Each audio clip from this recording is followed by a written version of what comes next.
Welcome, and thank you for joining the California Department of Conservation's Public Health Rulemaking Meeting of Government Regulators. Before we begin, please ensure you have opened the WebEx participant and chat panels by using the associated icons located at the bottom of your screen. Please note that all audio connections are muted at this time. If you require technical assistance, please send a private chat message to the event producer. For optimal viewing, we recommend side-by-side view. Move your mouse to the upper right corner of the content area of your screen. Hover your mouse over the white icon. This opens a menu. Side-by-side is the middle option. With that, I'll turn the conference over to Sarah Rubin, Outreach and Engagement Coordinator. Thank you, Candace. Good afternoon. Hi, everyone. Thank you so much for joining us today. We're thrilled you're with us. My name is Sarah Rubin. I am the Department of Conservation's Outreach and Engagement Coordinator, and I'm going to be facilitating our 2-hour meeting today.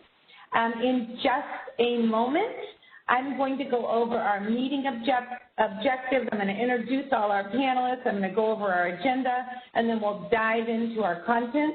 But first, I want to turn it over to Supervisor Intuk for some welcoming words. Go ahead, Uduak. Hey, thank you, Sarah. Good afternoon, everyone, and welcome to the workshop. My name is Uduak Joe Intuk. I'm the State Oil and Gas Supervisor in the California Department of Conservation. Appreciate everyone's time and participation. We want to give a little background on how we got here and where we're going. And so last November, Governor Newsom announced a series of oil and gas public health or oil and gas announcements, naming this as a priority for the state. So last year, CalGEM, we're now California Geological Energy Management, CalGEM. We used to be called DOGGR. We got a new name and a new mission. And so part of that effort, we also explicitly in our mission added the word public health. And so this is the first major initiative of making our new name, our new mission real in what we do. So previously, DOGGR then had not done a public health rulemaking effort, even though public health was embedded in the regulations and statutes. And so since last November when the announcement came out, we've started engaging and reaching out to stakeholders around the state, and arguably an unprecedented effort. We did 4 workshops in person throughout the state: Arvin, Bakersfield, Santa Maria, and Oakland before the pandemic, where we had to adjust. And so we did have 3 virtual workshops and a very extensive public comment period in multiple languages and printed materials. And we were able to garner about 40,000 public comments from around the state on input from everyday Californians on what should be in this new public health rule. Now we're moving forward in the stage of drafting the draft language, or the draft rule language. So we're taking the input we had out, and we're working with our subject matter experts to interpret and respond and include what folks have given us from the public. In parallel, we've also been reaching out to a whole host of oil and gas regulatory agencies across the state, both at the local and state level, to solicit their input and establish our relationship. Some organizations we work very closely with already, like State Water Board or like the California East Air Resource Board. But there's other groups that we want to broaden our relationship, fill voids, coordinate, data share. So we've been going through that effort with our other sister regulatory agencies. Our next step in the process is public health experts, where we'll be retaining a panel of public health experts to also participate and give input on the rules. So we have the public, regulators, and public health experts to develop this first time that we're doing a public health oil and gas rulemaking effort for oil fields or the upstream sector, which is in the jurisdiction of CalGEM. So that's how we got here. This is where we're going. Today is our get the opportunity to meet some of the different regulatory agencies It is commonly called an alphabet soup of regulators. Everybody has different acronyms, and we're trying to put some names and faces to the different agencies today. So thank you again for your participation, and thank you also to our regulatory agencies who are participating today. We appreciate your support and partnership. And I'm going to hand it back to Sarah to go to the next step on the agenda. Great. Thanks so much, Udwa. All right, Candace, if we want to pull the PowerPoint back up, and if you want to go to the third slide, which has our meeting objectives. Before I review our meeting objectives, I just want to mention that we do have Diana doing Spanish interpretation for us this afternoon, and hopefully for anybody interested in the Spanish, they've seen the line to call into. It's the same visuals here, but I'm just going to repeat the phone number if somebody wanted to call in to hear the meeting in Spanish, and that is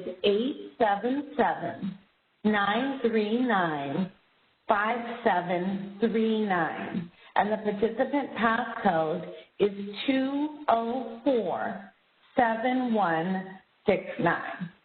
But we're all viewing the same visuals because our visuals today have both English and Spanish. Okay, so we've got two meeting objectives here today. The first is around information sharing from our colleagues at various government agencies. And the second is to gather questions from you all, the public. Looks like we've got 100 folks who are participating right now from the public. And if you have any questions that you would like to ask the participating government entities, we are encouraging you to do that. And I'm going to go over that. I think it's on the next slide, Candace.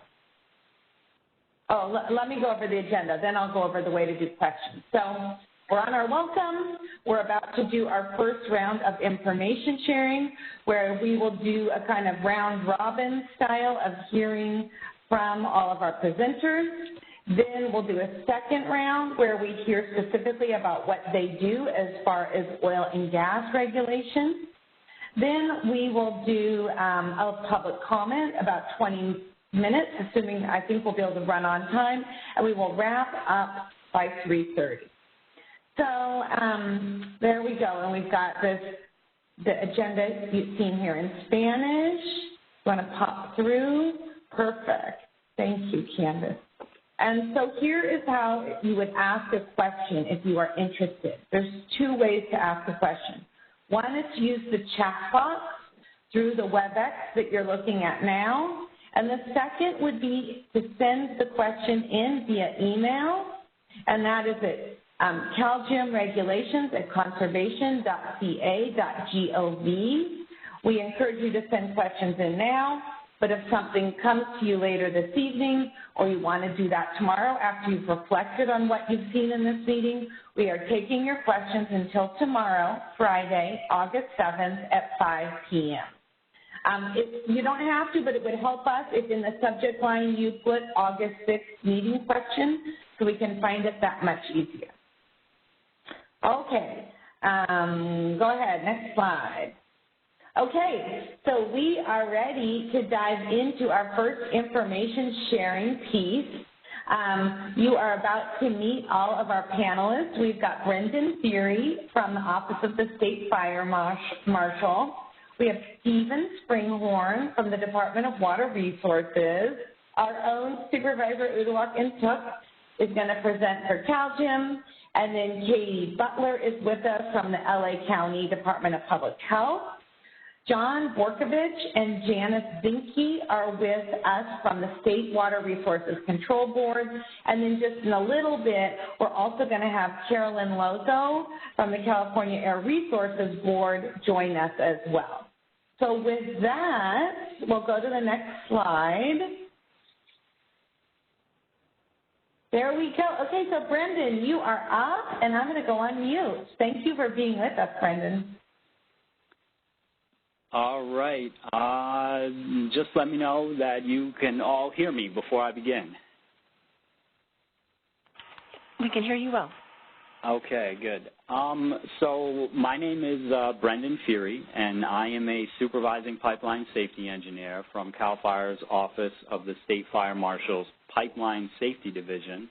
And I have a short presentation here to introduce you guys to our agency. Let's go ahead to the next slide. So this is my overview slide here, and the first bullet point says mission statement. Sometimes when you want to introduce your agency and help people understand what they do, a good starting place is with your agency's mission statement. So we will look at that shortly. And something else to mention is a lot of agencies come into being through what I call defining moments. And unfortunately, defining moments in public service tend to be not perceived, they're not good moments. They're bad moments, actually. Yeah. And our agency here, the Pipeline Safety Division, came into being because of an accident. And let me see here. That accident actually happened in 1980. A pipeline released something called naphthalene. And it ended up catching fire. It burnt down some houses in Long Beach, California. No deaths, which is good. And on this slide specifically, I have a picture on the bottom right of our most recent defining moment, and that is of Refugio Beach up near Santa Barbara, where crude oil got onto the beach and into the water again. So these are examples of some of the things that my agency deals with specifically. And for the secondary part of my presentation, we're going to talk about which laws apply and what does the Office of the State Fire Marshal actually regulate. How do we achieve our mission statement here through inspections and investigations? And then if I had to bring it all together briefly, what is our output would be enforcement actions. So that's my overview. That's what my presentation will consist of today. And let's go ahead and go to the next slide. Okay, and like I said before, if you want to introduce your agency, sometimes it's good to tell them what your mission statement is here. So the Pipeline Safety Division, we were created in 1980, actually 1981. Because of that 1980 accident, the lawmakers got together and said, you know, I don't think this should have happened, and I think that we could prevent this, so let's go ahead and piecemeal together a new division within the Office of the State Fire Marshal called the Pipeline Safety Division. And our mission statement here at the Pipeline Safety Division is very simply to protect people, property, and the environment here in California. And then I just want to read the first line because, you know, that's my brief explanation of the Pipeline Safety Division's mission statement. But if you wanted to visit our website, you could read a lot more information about who we are and what we do. So we'll read just the first sentence of the Office of the State Fire Marshal's mission statement. And it says, the Office of the State Fire Marshal, OSFM, is the CAL FIRE program that protects life and property through the development and application of fire prevention, engineering, training, education, and enforcement. And because I believe we're only doing a very brief introduction of who's here, I think that's where I'll leave it. So we are the CAL FIRE, Office of the State Fire Marshal's Pipeline Safety Division, and we're happy to be here today to introduce our agency to all of the participants. Perfect. Thanks, Brendan. Okay, Stephen, you're up. Good afternoon. Can you hear me? Yes, we can. All right. And thank you for tuning in today, and thank you, Sarah, and the Department of Conservation for providing an opportunity to present today. So my name is Stephen Springhorn, and I'm a supervising engineering geologist, and I work for the California Department of Water Resources, which is part of the California Natural Resources Agency. The mission of the approximately 3,500 DWR staff is to sustainably manage the water resources of California in cooperation with other agencies to benefit the state's people and protect, restore, and enhance the natural and human environment. So next slide, please. And an overview of the activities that we do to carry out this mission are first, water supply. So DWR manages the State Water Project, or SWP, which is the nation's largest state-built water conveyance program. And the State Water Project supplies water to almost 27 million Californians and 750,000 acres of farmland. And it spans more than 700 miles from Northern California to Southern California. And as part of that State Water Project is power and power generation through hydropower. Another important part of our department's mission is safety, to prepare for and manage floods, and dam safety for the roughly 1,200 jurisdictional dams in the state.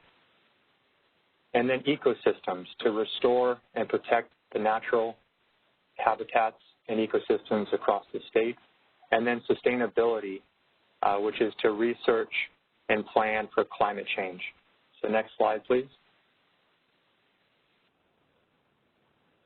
So continuing what we do at the department, and an important one is assistance, and why it's highlighted here is because this is an area that's relevant to today's discussion, and I'll be providing some additional details and information around the assistance that's related to oil and gas, or could be beneficial for oil and gas decisions or management that we provide at the Department of Water Resources. And some of that is grants and technical assistance to local agencies. And then the other relevant area or applicable today are the watersheds or groundwater basins that are in and around the oil and gas areas of the state. And a recent law that was passed called the Sustainable Groundwater Management Act that was passed back in 2014 and went into effect in 2015. Then I'll provide some additional information there as well. And then the last two are knowledge and science. And this is really where we're trying to, as the Department of Water Resources, inform and educate the public on California's water issues, and trying to do that by advancing best practices and making sure that there's information out there to make informed decisions. So with that, I'll leave it there and plan to provide additional information later this afternoon. Thank you very much. Thanks, Stephen. Okay, Uduak, your turn. And for those who didn't catch Stephen's name, it's Stephen Springhorn.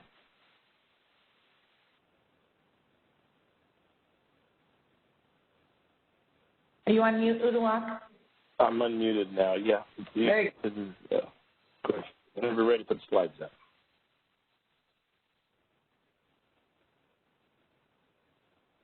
So, Uduak again. Thanks, everybody. This is a little bit about CalGEM. We are in the Department of Conservation in the Natural Resources Agency within the state. And email address is there, CalGEM regulations at conservation.ca.gov. Any questions or comments you have today or follow-up items, you can send them to that email address. So we'll go to the next slide. So CalGEM, we're responsible for protecting the responsible development of hydrocarbon and geothermal resources in the state to meet the state's energy needs. So we basically cover three primary areas: the traditional oil and gas fields, underground gas storage facilities, and then also geothermal operations throughout the state. We have 4 offices or 4 geographic regions, northern, southern, inland, and coastal, that we administer in our local office, and our headquarters is in Sacramento.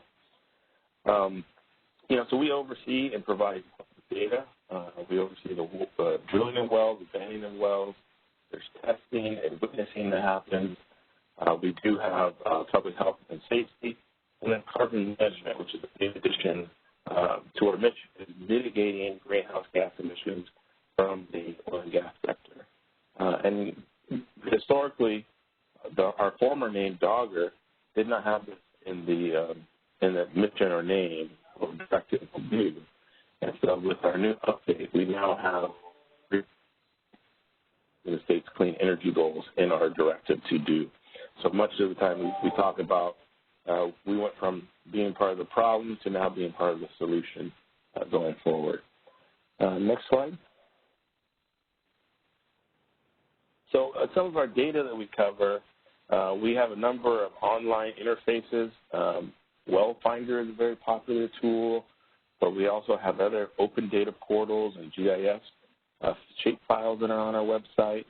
But we're working to help California achieve its climate change and clean energy goals, but also use sound science and engineering practices to guide how we oversee drilling operations, the abandonment or permanent closure of wells. Our regulatory priorities right now, protecting public health, safety, and the environment. Sounds very basic, but we think about, the environment as air, water, and soil. Our regulatory oversight and potential impact covers those three areas. And just here as an example, in the picture there is one of the offshore oil islands in the Long Beach Harbor that has a drilling platform where oil sellers are there. So from onshore, it looks like you might think of it as Gilligan's Island or the Hawaiian Island, but it's actually an oil operations facility that we have oversight over. All right, go to the next slide. Oh, I guess that's all. That was my last slide. So I talked a little bit already about it, introduced myself, and I'll pass the baton over to LA County Public Health Department. Katie. Hi, thanks. This is Katie Butler. I'm an environmental toxicologist with the Los Angeles County Department of Public Health. Thank you to Uduak and to his team at CalGEM for putting this together and really leading the charge on the public health rulemaking when it comes to oil and gas at the state level. It's an exciting effort, and we're happy to be a part of it.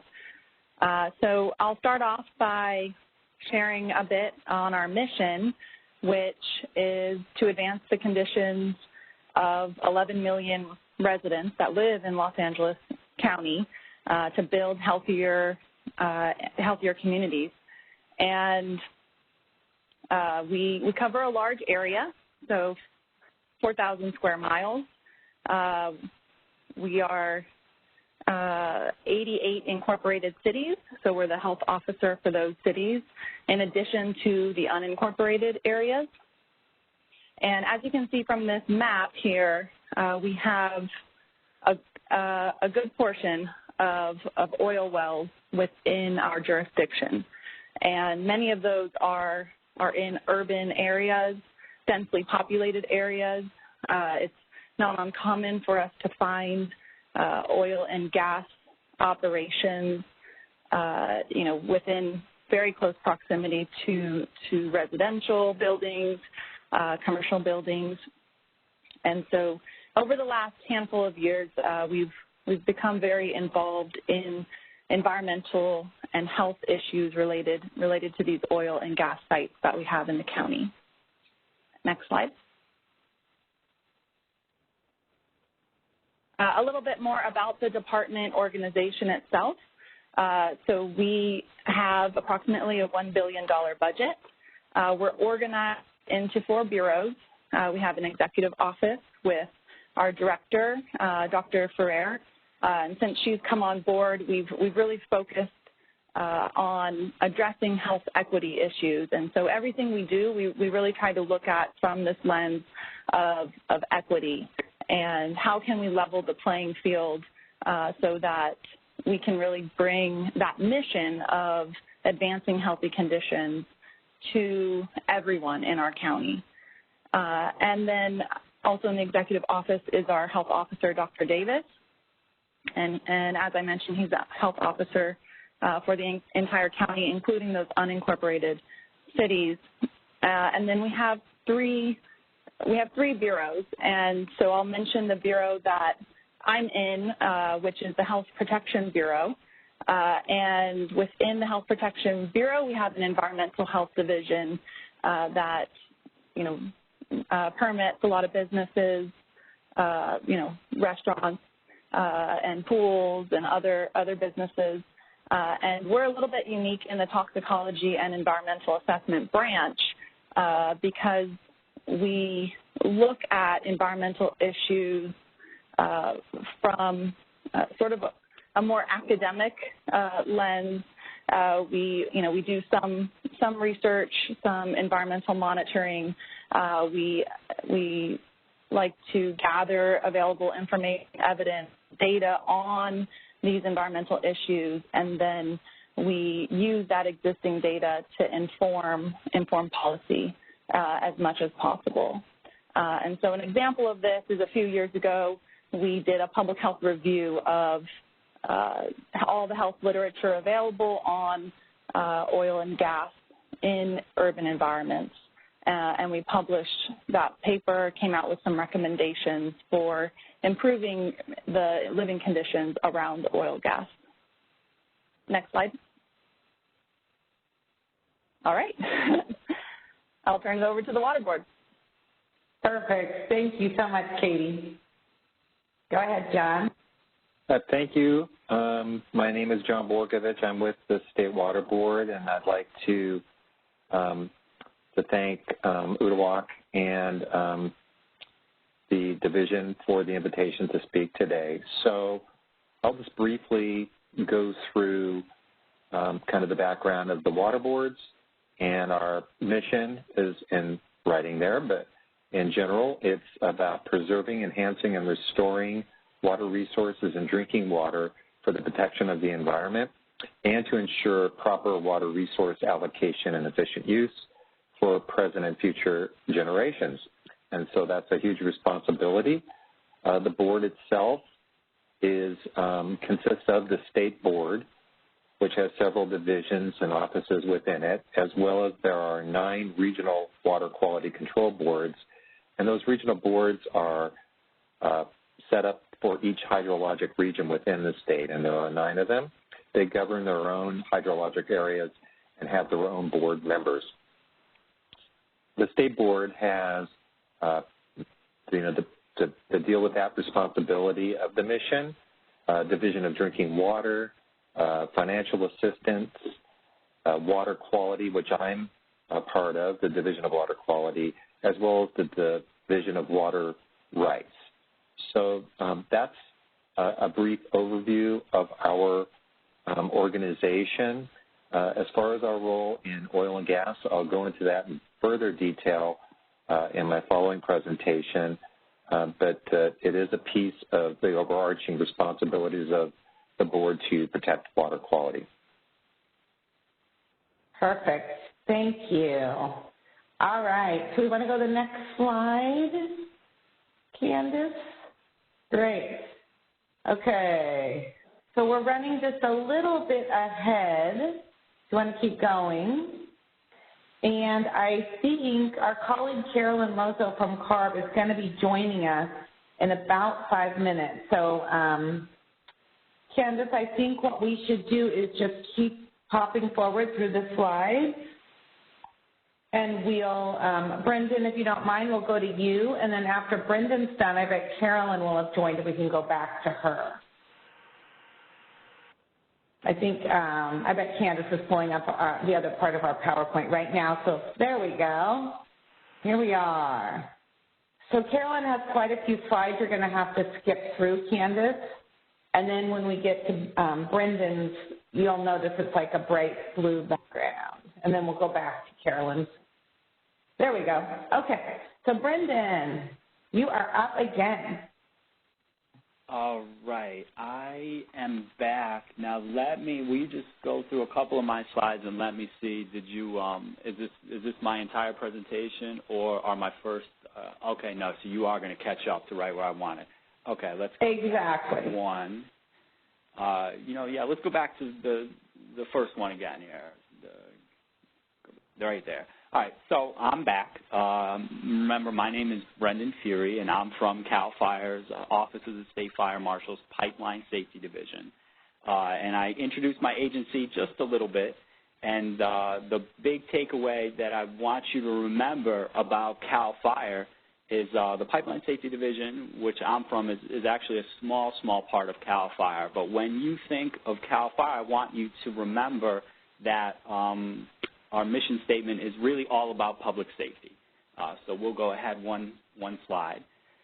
So I told you that our mission statement is to protect people, property, and the environment, and CAL FIRE's #1 priority is public safety. Wouldn't be shocked if many of the other agencies that are with us today might say something extremely similar to what I just so I'm going to continue with my introduction of what the Pipeline Safety Division does here. And on my first slide, I have it entitled Laws and Regulations. Sometimes this is the boring stuff, but you have to talk about it. It almost always starts with a law, and one of the unique parts of the Pipeline Safety Division is that I work under a federal agency. So there is a federal agency called PHMSA, P-H-M-S-A, which is the Pipeline and Hazardous Material Safety Administration, and they work for the Department of Transportation under the Secretary of Transportation.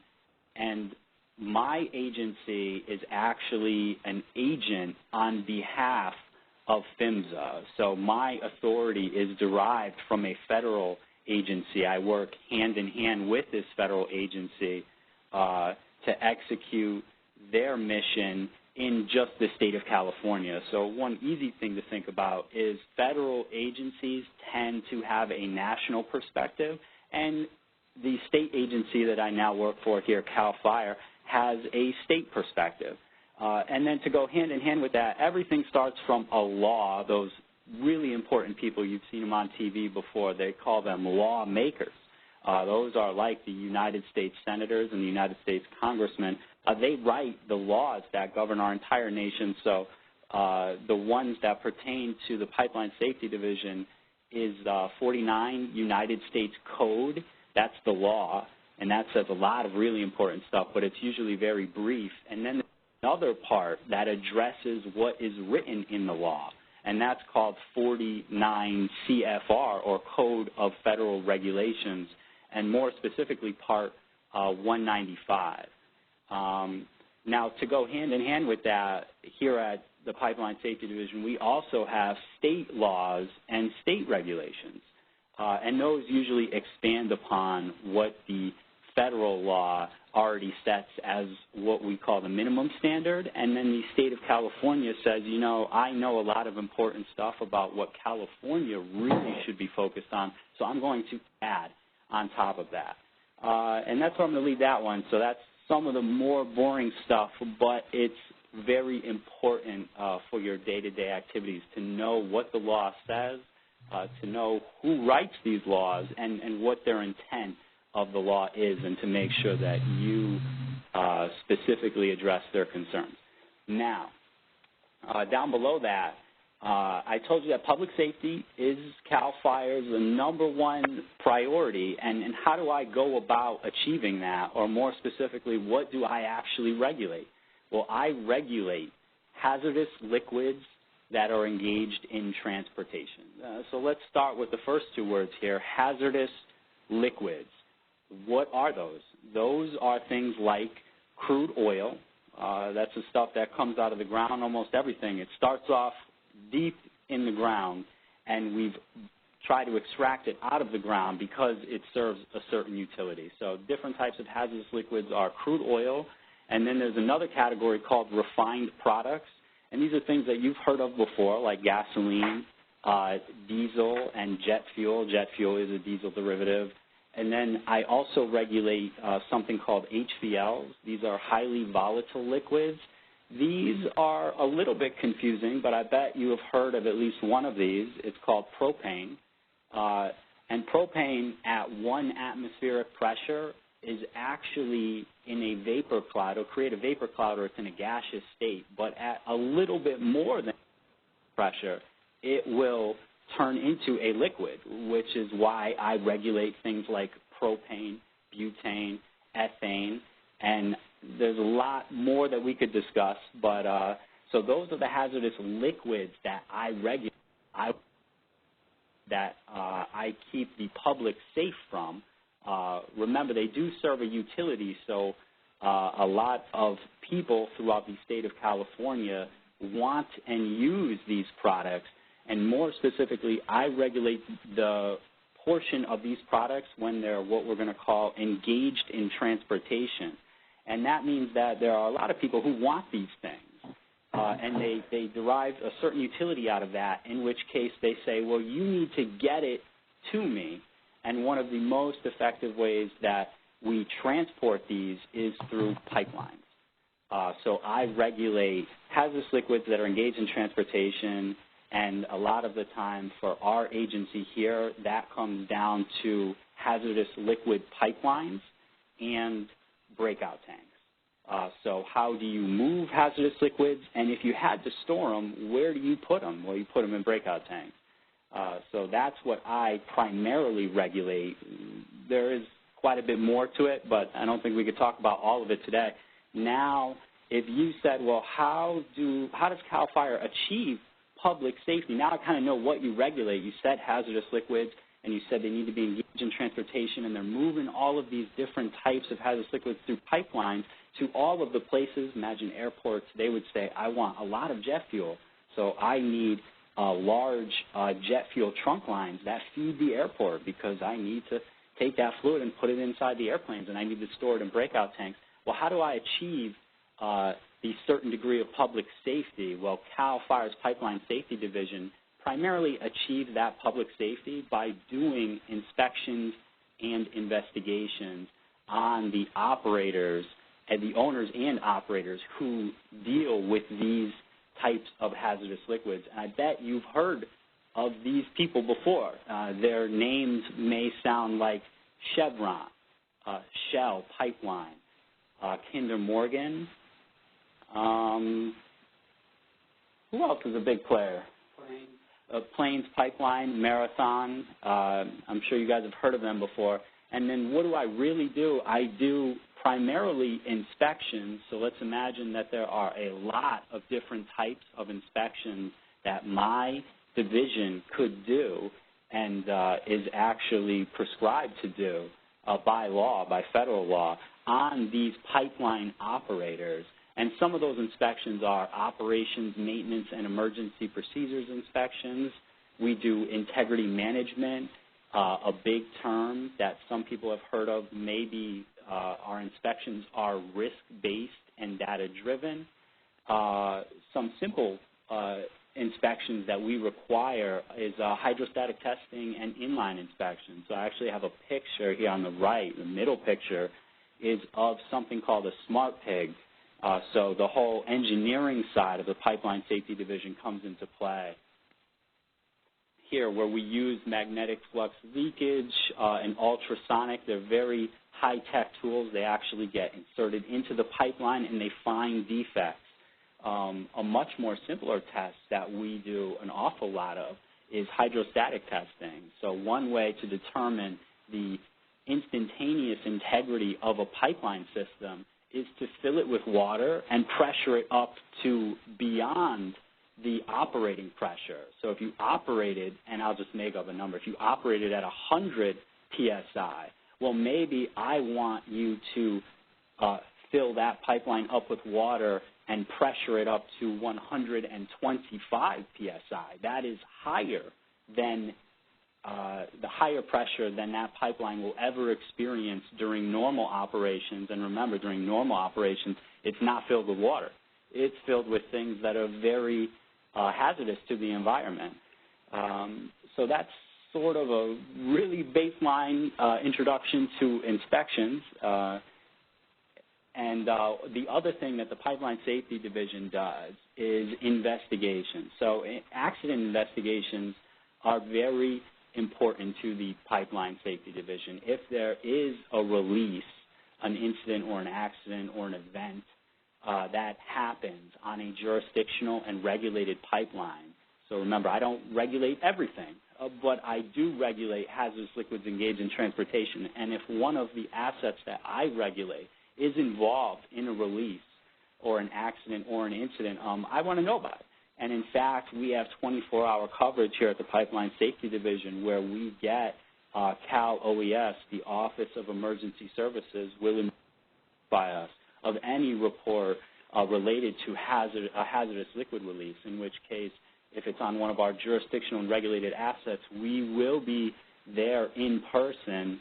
And the law, remember I talked about that, the law says certain things, and one of the things that the law says and the regulation says is that they want us here at the Pipeline Safety Division to determine the root cause failure analysis of exactly what went wrong, what is the multiple root causes, not to be confused with the direct cause, and that will be a big report to try to figure out what went wrong. And then the law also said, hey, I want you in the Pipeline Safety Division to prevent reoccurrence of this accident or incident. So you need to not only work with the operator to determine what are the root causes associated with this accident or incident, but also work with the operator to determine what went wrong and what would the operator need to do to prevent this from ever happening again. So that's sort of my inspections and investigation slide on how I actually provide safety to the public, or how I conduct myself with keeping in mind that public safety is the most important thing. Here at the Pipeline Safety Division, we actually have safety in our name, which helps me remember that that's important. So now let's go to the final slide that I have. This is something called enforcement action. So remember, I told you that public safety is very important. There's laws that say a lot of stuff. If you like to read that, you let me know, and I'll tell you where it's endless reading. It never ends, actually.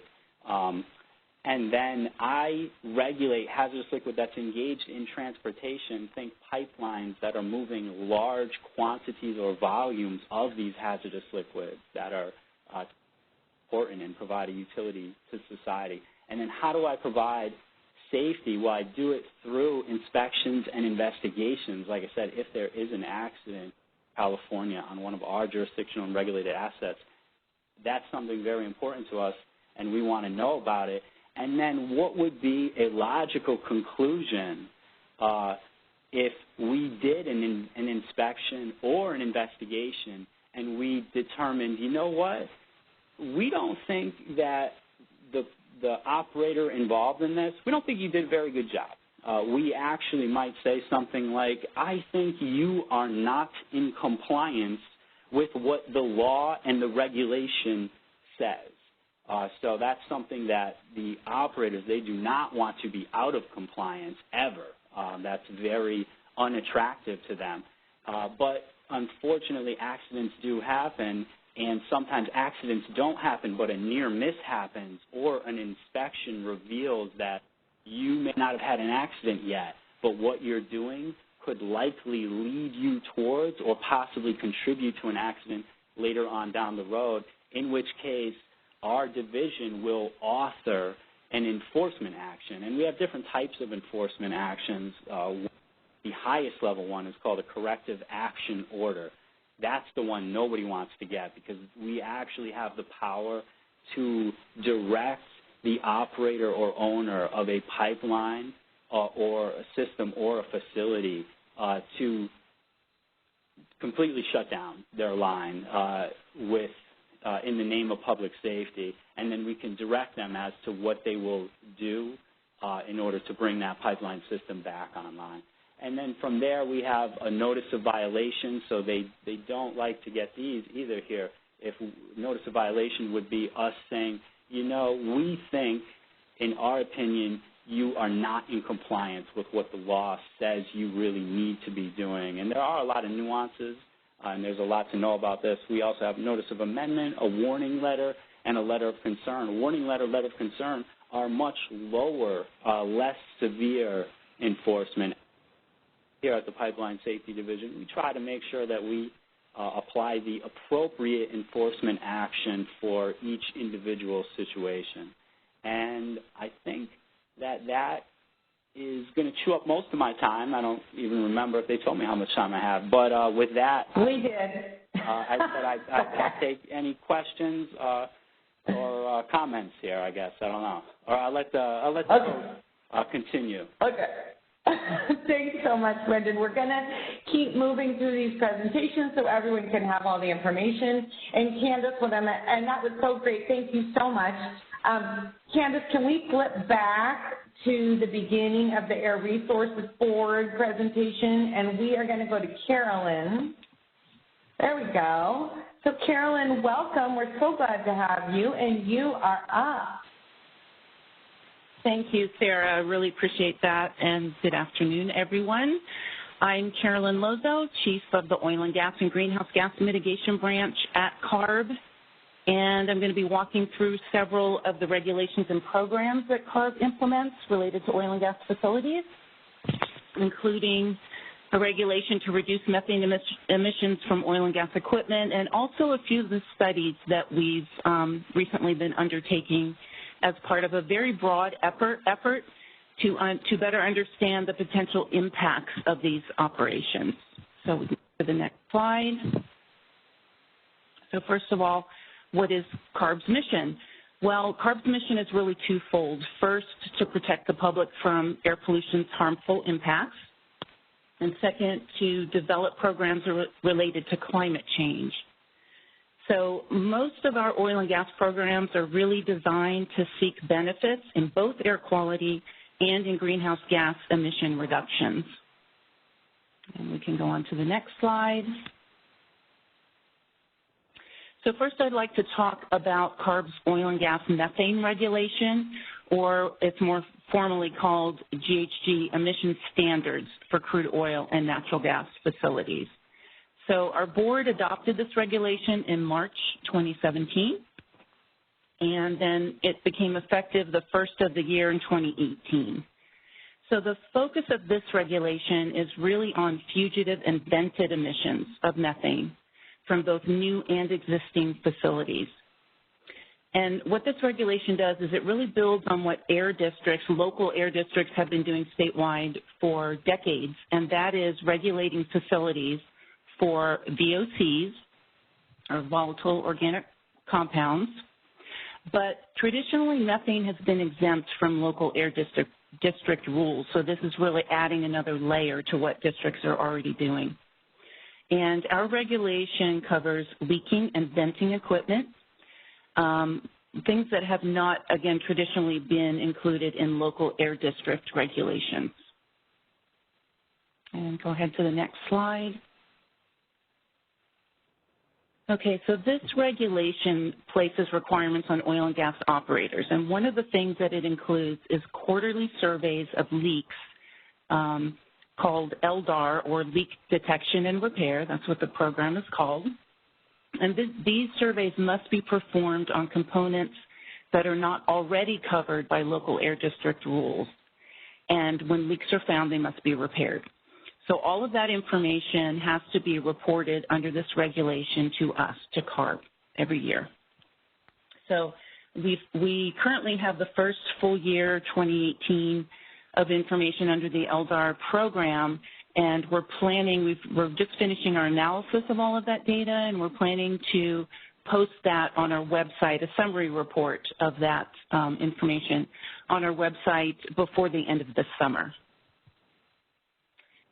Okay, also, vapor control under this regulation must be installed on tanks that are uncontrolled, and that is if they emit over a threshold. So for tank emissions under this regulation, the threshold is 10 tons of methane per year.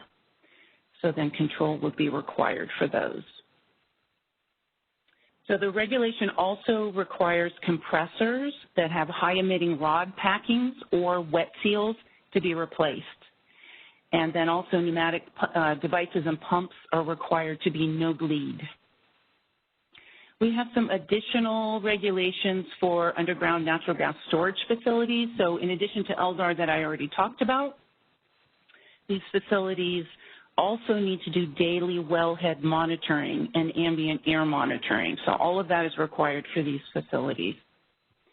And then this doesn't happen a lot in California, but if operators do liquids unloading, That's where they're blowing out the liquids in a well, the liquids that are stopping the gas from coming out of dry gas wells. So if they do this operation, then the producers are required to measure the liquids unloading. It doesn't happen a lot, again, in California, but if it does, they're required under this regulation to do some measurements. And then finally, at CARB, we're handling all the reporting for this regulation. The local air districts are actually doing the on-the-ground enforcement. Okay, next slide. Okay, now I'm going to turn to another program that we have at CARB, which is called the Study of Neighborhood Air Near Petroleum Sources. We call it SNAPS. And this is a program that we initiated several years ago that includes limited-term intensive air monitoring in communities that are located close to oil and gas production. So the goals of this program, a couple of them. One is to characterize air quality in these communities. Also, we want to identify the emission sources, if that's possible, if we get enough information and can do that. And then finally, we want to analyze all of the data that we collect for possible health risks.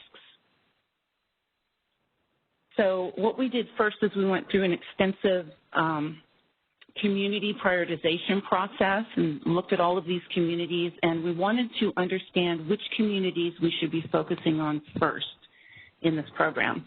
So in 2018, we selected the first 4 communities to be monitored under the SNAPS program. The first one was Lost Hills in Kern County. And we just recently, this past April, completed nearly a year of monitoring in the Lost Hills community, and that is adjacent to the Lost Hills oil field. So we're currently going through all of that information. And our next community to monitor will be in Baldwin Hills near the Inglewood oil field. And what we're currently doing is finalizing the specific sites where we plan to locate the monitoring equipment. So we hope to be in that area soon.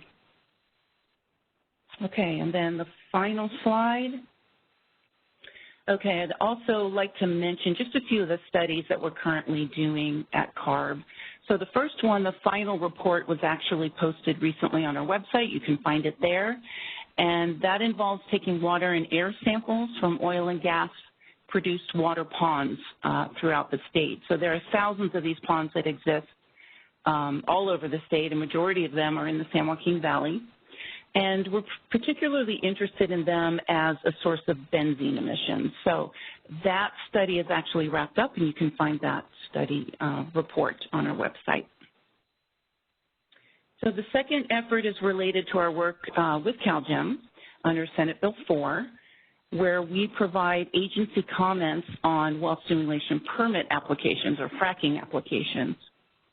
And under certain conditions, CARB has been recommending that CalGEM add a permit condition for these operators to monitor their air during well stimulation treatment. So far, we've collected data for about 20 well stimulation treatment events. Those occurred between 2016 and 2018. And all of that data is currently under analysis, but we do expect the final report for that to be published this year in 2020. And then finally, we have an ongoing study to measure toxic air contaminants and greenhouse gas emissions near facilities, near oil and gas facilities, and then also in the communities that are close by using a mobile monitoring van. And that effort, unfortunately, has been delayed due to COVID conditions, but it will hopefully resume early in 2021. That's our plan. So, Sarah, that's all I have for today.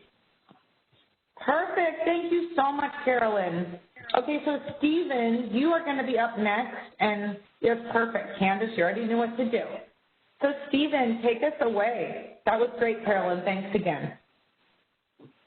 Thank you, Sarah. And hello again. This is Stephen Springhorn from the California Department of Water Resources. And so I'll be providing, earlier today I talked about high level what the Department of Water Resource does or has within its purview. And now I'll be focusing more in on applicable activities to the subject of today in oil and gas. And so The pictures on, can we go back to one slide? Thank you. The pictures on the left and the right really summarize California's water resources. We have surface water, and that's a picture of the state water project, their state aqueduct. And then on the right, we've got groundwater. And so that's all the water we drink in the state, and in any given year, there's a different mix of what is used. And so, and it's not known as well, but groundwater makes up a substantial portion of California's water supply. So in any given year, on average, groundwater makes up to about 40% of the entire state's water supply. And that number increases during droughts, as you can imagine, with less surface water.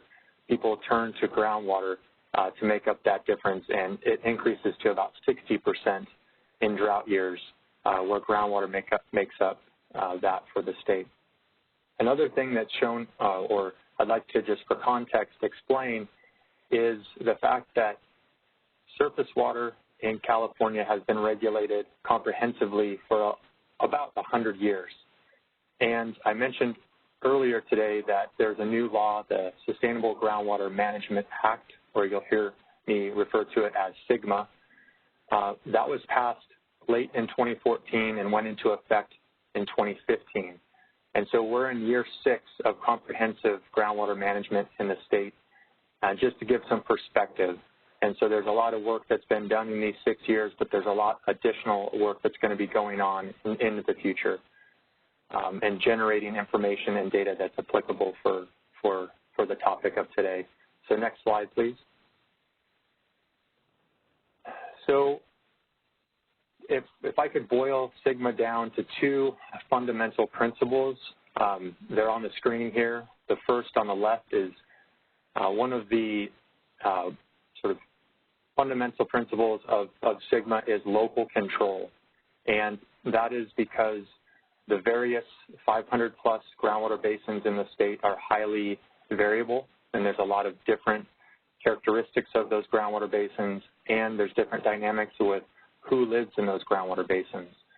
So one of the things when the law was passed is their recognition that locals have a lot of additional information, and there's the ability for locals to regulate and manage their groundwater resources. So there are 3 main entities that are implementing different parts of this new law. And first, in the Department of Water Resources, where I work, has 2 fundamental roles. One is an assisting role, which is a legacy role for us, where we've been providing technical assistance, financial assistance, and planning assistance for decades.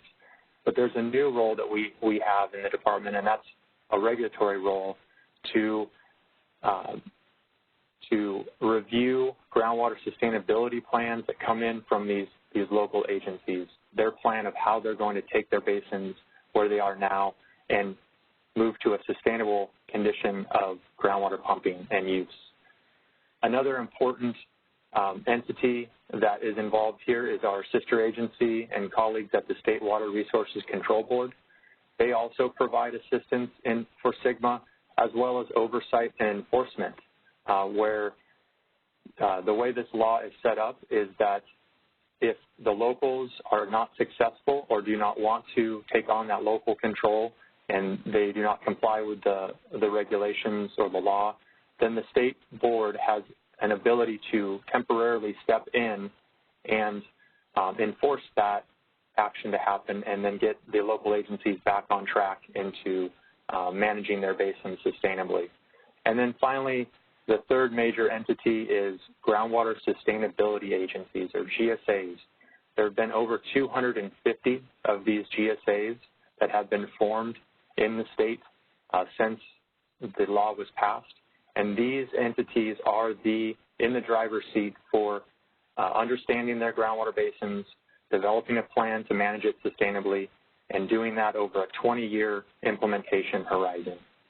And then finally, all of this, and SGMA has a premium on stakeholder engagement and stakeholder communication and involvement in this process, because a lot of a lot of people live in and around basins where these decisions are impactful and beneficial to long-term groundwater access and use.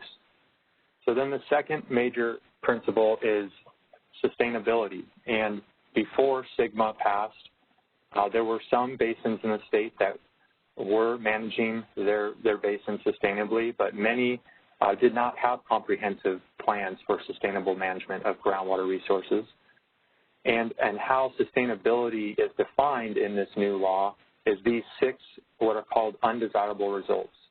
These are the 6 key performance metrics that the state and the locals will be tracking through time to track performance, and they range from lowering groundwater levels, reduction of groundwater storage, seawater intrusion for those basins that are along the coast, degraded water quality, land subsidence, and surface water depletions.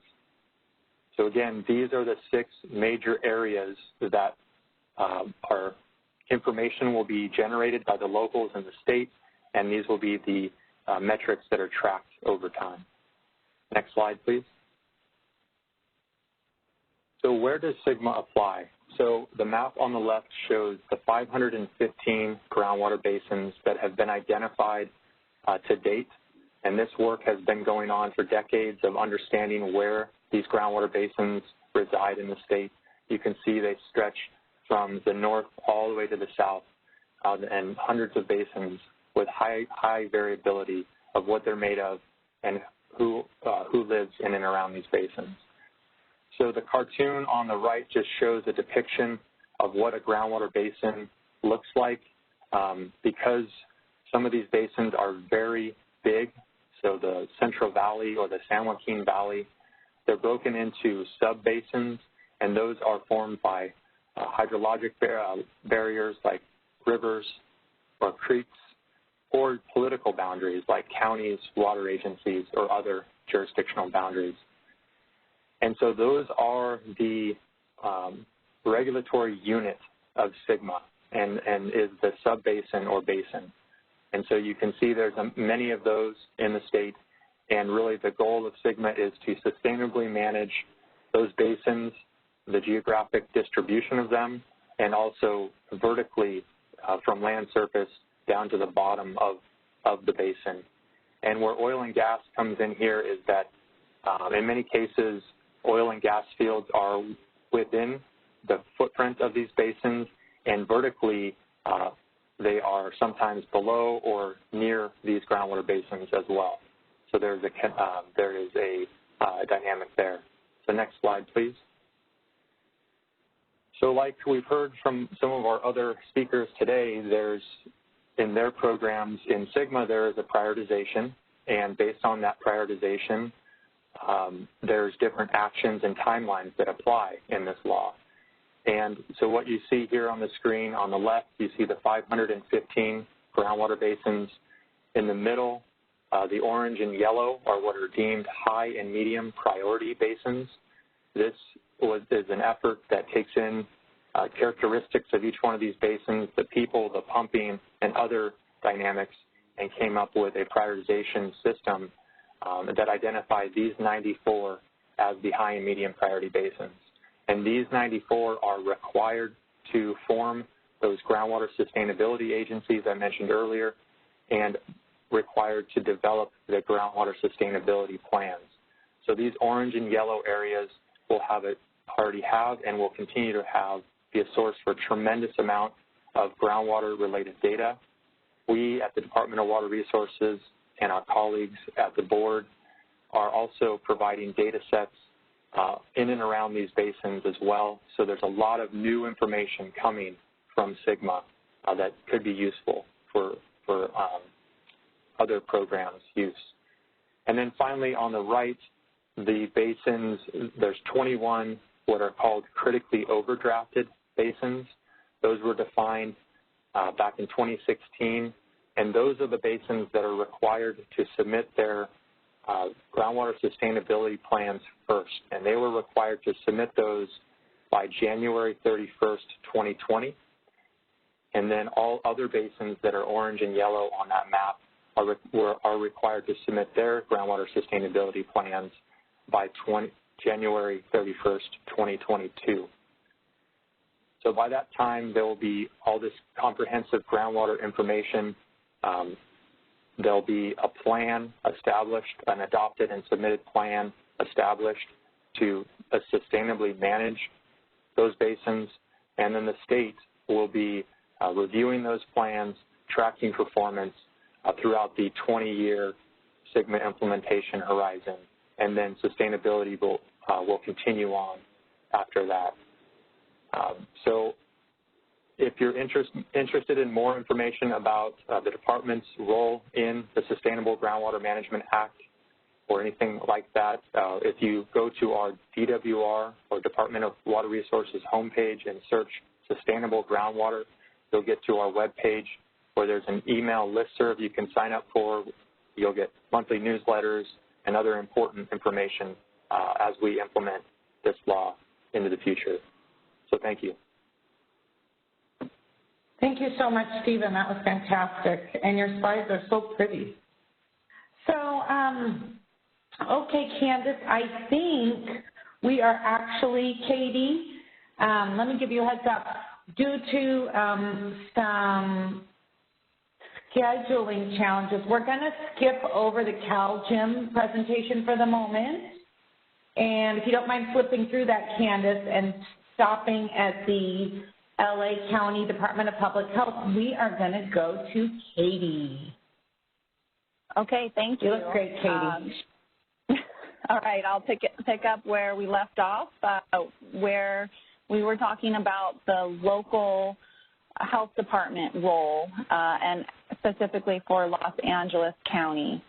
So go ahead to the next slide.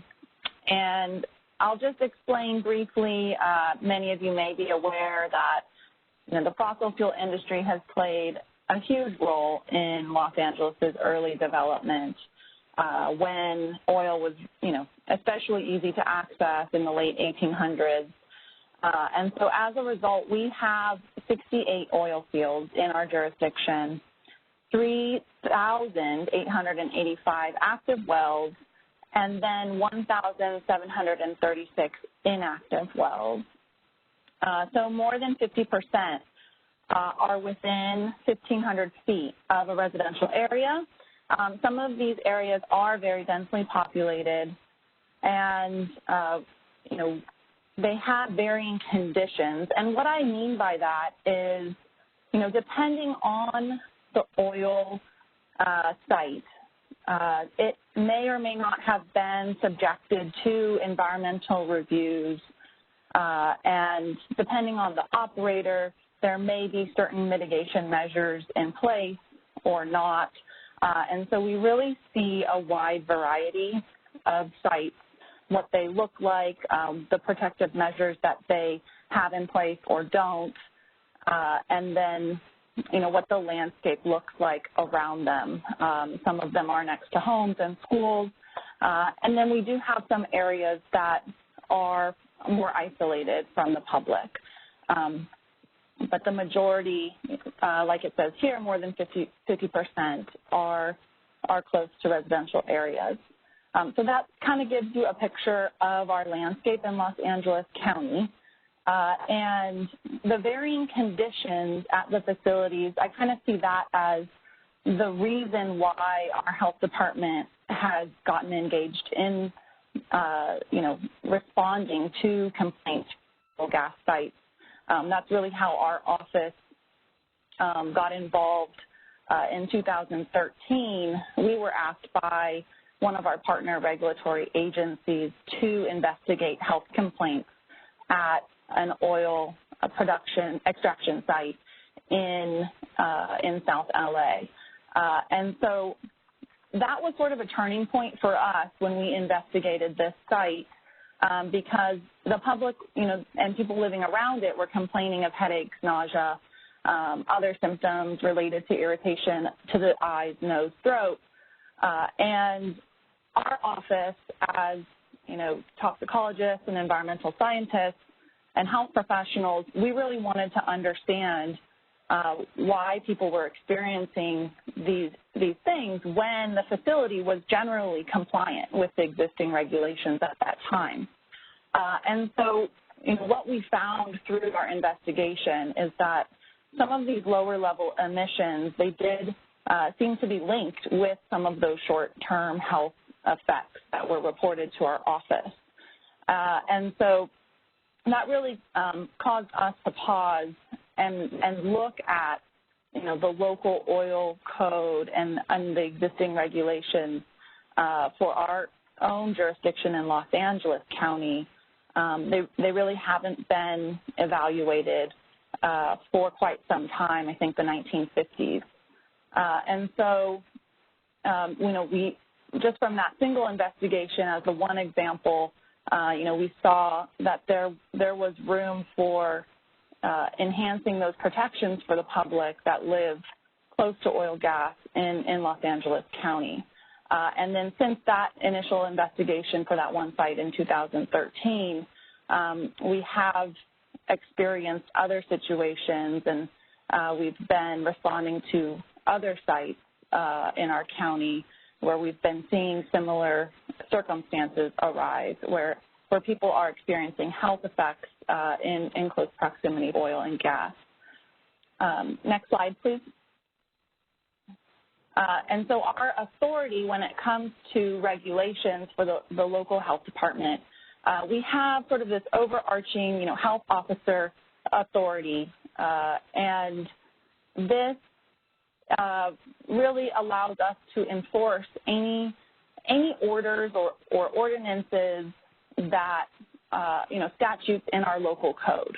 And so if you take a look at our local code in Los Angeles County, we have two titles, Titles 11 and 12, and we really focus on protecting health and safety around oil and gas sites when it comes to access issues and noise. So the current regulations we have at the local level for Los Angeles County, they focus on things like making sure the site is fenced and that, people can't have access to, well cellars and that kind of thing. And then also for the unincorporated area of Los Angeles, we enforce our noise ordinance. And sometimes this comes into play for oil and gas sites, particularly if there's a workover rig on a site that's close to a residential area and operating outside of normal construction hours, then that's something that we're able to enforce. And the enforcement of that local health officer does extend into the unincorporated areas and then some cities. So depending on what the relationship is with our, the contract agreement with our health officer.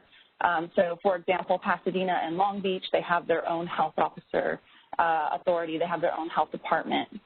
And so they have separate jurisdiction, even though they're in Los Angeles County. Another way here, the fourth item listed, the review of land use documents, is another way that our health department gets involved when we're reviewing an oil and gas site or proposed development around an oil and gas site. And as the health department, we have an opportunity to recommend certain protections or mitigation measures that could enhance, the living conditions for people around an oil and gas site. And so this currently is used really for, special projects. If our office determines we're able to, we have the resources to review, if a site is brought to our attention by possibly a regulatory partner or a community organization and request our office to review. And so we don't review every single EIR or land use document at this time. We don't have the resources to do that, but it's something that we're looking at to see, how can we have a more systematic process in place that allows us to flag certain land use reviews and give them the attention that they deserve from the public health perspective. The next item here is a collaborative effort with the other agencies in Los Angeles County that we're a part of. It's called the Oil and Gas Strike Team. That was the product of a county board of supervisors motion a few years ago that mandated a group of agencies, including ourselves, the fire department, public works, and regional planning to do an inventory of all of the oil gas sites in Los Angeles County and do site assessments and understand better the activities going on at the facilities, what kind of protections are in place. And right now we are looking more closely at idle wells and, realizing that there are many idle wells in Los Angeles County, that these can pose a hazard to people living closely to them. And we've responded to a few incidents related to idle wells in the last year. And so that's more of a collaborative effort. The strike team doesn't have any regulatory authority, but it does have sort of the power of the collective many in Los Angeles County to, work with operators to improve their conditions. If we see anything on those site visits, then we make recommendations. Investigate noise complaints. I mentioned that we do have authority to enforce the noise code.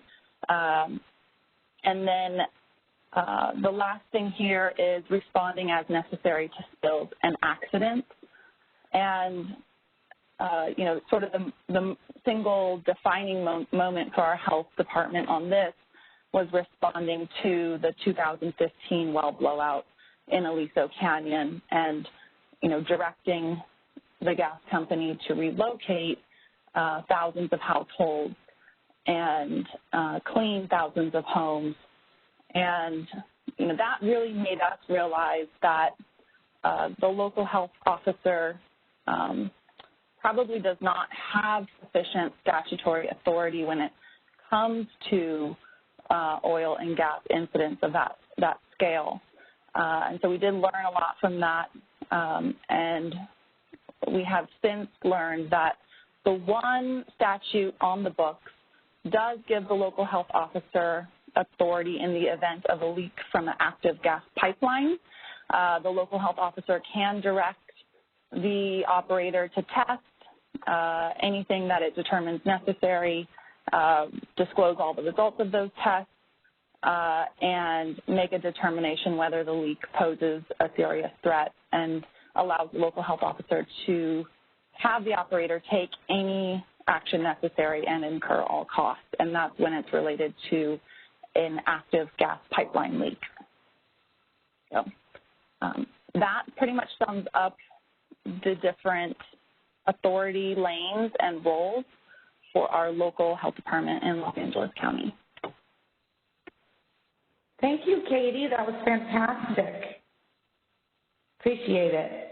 Okay, so next we are going to John. It might be John and Janice. John, are you going to kick us off? Yes, I will. This is John Borkovich, and once again, I'm with the State Water Resources Control Board. I think we're going to the next slide. And if you could go to the next slide. So the Water Board's oil and gas monitoring program really got started in 2013 with a lot of, concern regarding well stimulation, and that the Water Board should play a role in that review. So if you look at this slide, it basically depicts the three different programs we have in the state that are addressing oil-related activities, and we work in close collaboration at the state board level with our regional boards, Regional Water Quality Control Board staff, as well as with CalGEM staff at headquarters in Sacramento and in the respective districts across the state. So we have approximately 39 staff statewide working in these three areas on well stimulation, produced water ponds.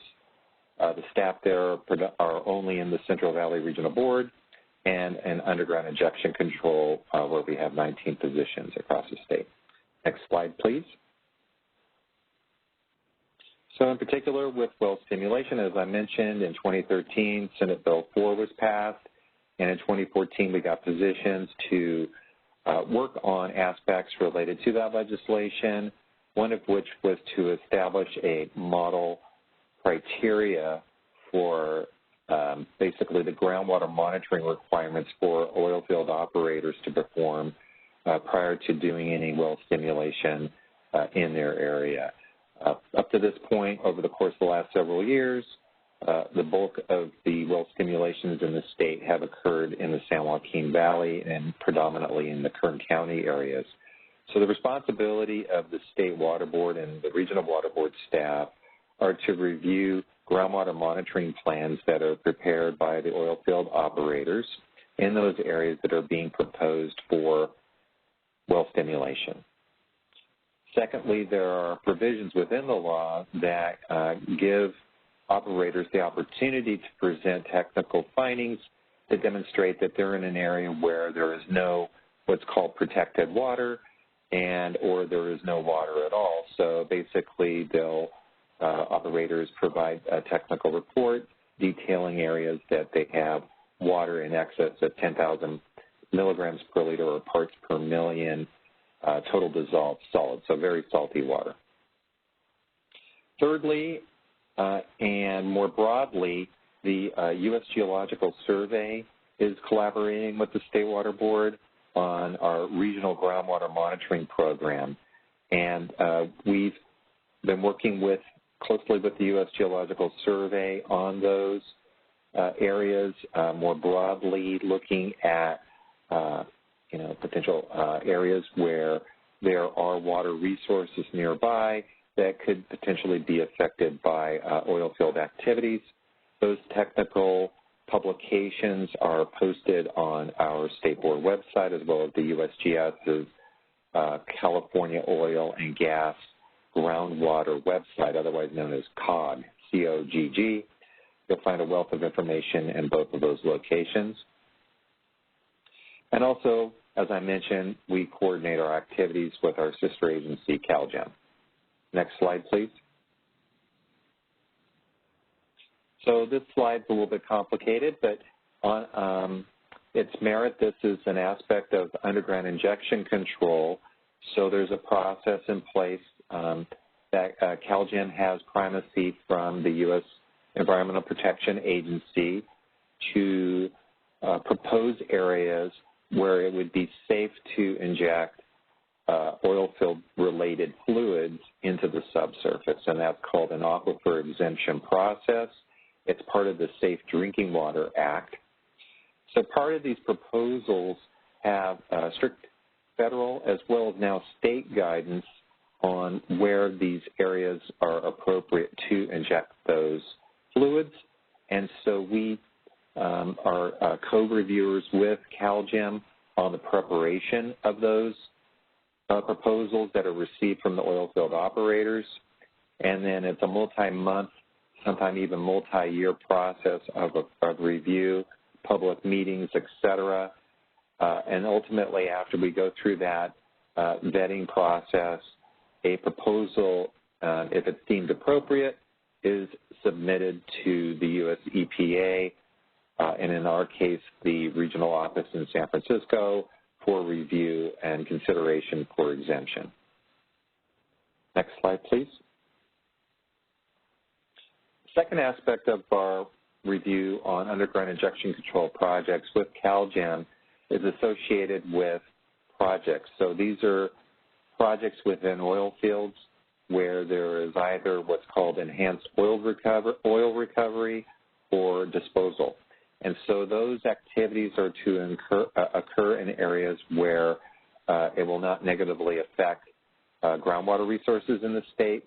So our review is looking predominantly at these fluids when they are proposed for injection in these projects, that they will remain within the area that's appropriate for those fluids to be injected into, and that they will not negatively affect groundwater resources in the state.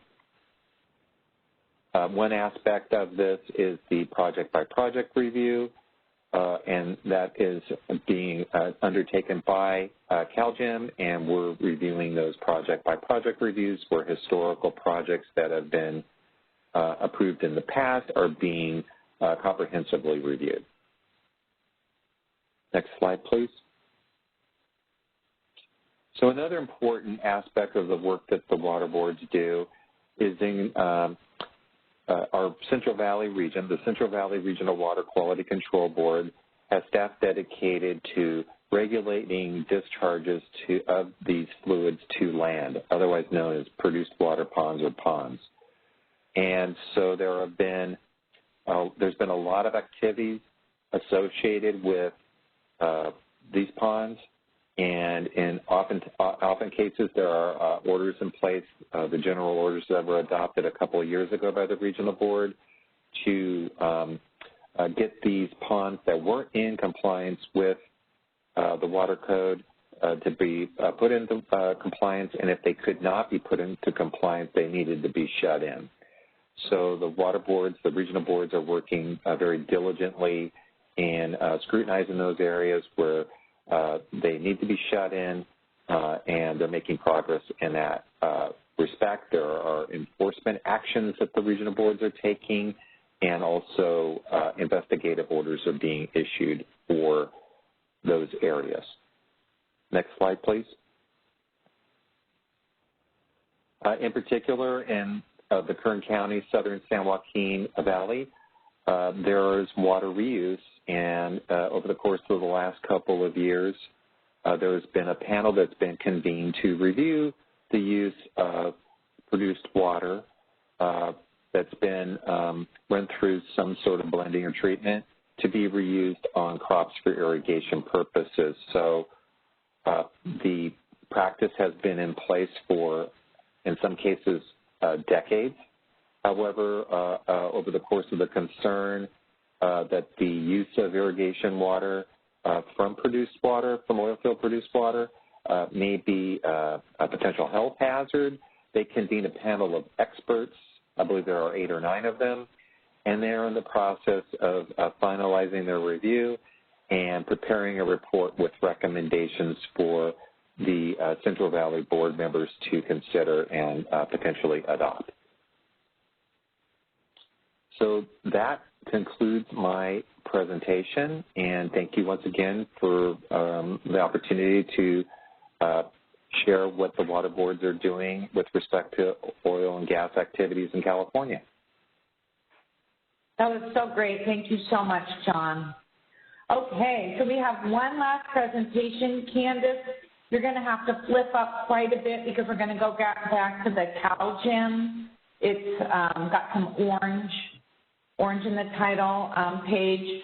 So, one down. So, folks, thanks so much for being patient with us. Supervisor Intook actually got called to talk with the governor's office. So my colleague Nicholas Abu is going to give our CalGEM presentation. And Nicholas, let's unmute you, and you are up.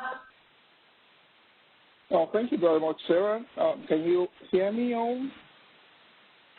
Yes, we can. You sound great. Thank you. I'll just go ahead. My name is Nicholas Abu from CalGEM, project manager on the public health rulemaking. And so I'm going to talk about how the public health rulemaking effort has done and quickly take you through a more detailed version of what Supervisor Intook talked about at the beginning, and give you a view of the direction we're going right now. If you go to the next slide. So the key message here is really to let everyone know that based on the new name and the new mission that we were charged with, that Supervisor Intook talked about earlier, the commitment here is to fulfill this newly strengthened mission This whole exercise is really demonstrating that, trying to show how we're committed to protecting public health, safety, and the environment, which is the way forward. So this whole exercise is establishing regulation to that merit. We're looking at the residents and communities near these extraction sites and trying to put in either new regulation or strengthen gaps in identified regulations within our jurisdiction to make sure this commitment is brought to life, is actualized. So this whole process, we've had multiple engagements, but it's really within this commitment, we're going to be transparent. You know, before we get into formal rulemaking, we've had public engagement, you know, like never before, to listen to communities, listen to agencies, and see what you want us to move forward with, and then bring all this together using available best science data. We are working with experts across the nation, best in hands, putting them together to come and look at all data, look at all the comments, both within and outside. We can consultation with environmental and public health advocates to move this forward. And we are making sure we are, as you see, working with all our agencies to carry them along, make sure they know what we do, and carry their inputs and bring in the expertise as well to understand, are there gaps within what we're working with? Within CalGEM's jurisdiction, are there areas you want us to look at and critically, you know, analyze to see how we can strengthen the safety of people living around this extraction site? So that's the key message on this slide. If you go to the next slide, I'll talk a little bit about the outreach engagement so far. So we kicked off our engagement in February of 2020. This effort actually started by itself, you know, since November. But thanks to Sarah and lots of our capable staff, we kicked off a one-on-one, face-to-face outreach. We've had 4, as Supervisor Nitschuk mentioned, before COVID. I also tried to shut this down, but we didn't allow that. And the 4 were in Augut. We went to Bakersfield. We had Santa Maria and Oakland. These were well speculated. I'm sure some of you must have attended those. Our target initially was 10 before that. And just after the 4th one in March, we couldn't continue with that. But immediately, we were able to go into virtual tele-town halls and continue that presentation. With that, we were able to present at least 3 more bilingual tele-town halls. 2 were entirely in English, and 1 was totally in Spanish, you know, and that went through June, with public comments open, you know, to take questions and comments all the way through, I think, about 10th of June 10th. And those were all open, you know, to the public, not just at the workshop. We had different modes of taking questions from participants, either by email, we had posts, we had safe instant polling that we all did. Came together with clouds, but what are we looking for? What are the heavy hitters? What are the things bothering the neighbors of this operation that we can address? Then we look at the regulations. What regulations exist that we can tighten? Is there anything we are missing? What is doable? What is not doable? How can we employ the best available science to come up with the best way forward, you know, and that has been where we are. But going forward, we still have 2 more workshops that we're planning. Today, this is one of them, and that's getting the agencies that support us in this effort to also talk to you about what they do and how they interplay with what we do.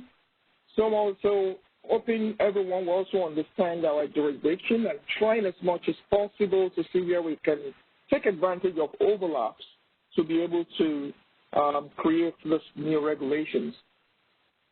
Later in the year, we are also going to be bringing back experts, to talk about another event, where they are telling you their areas of expertise, to give everybody, fulfilling that transparency of the different fields of experts that we have working on this project. They are going to be digging into every possible science. They can lay their hands on to make their recommendations to propose or to support the regulations we will be proposing.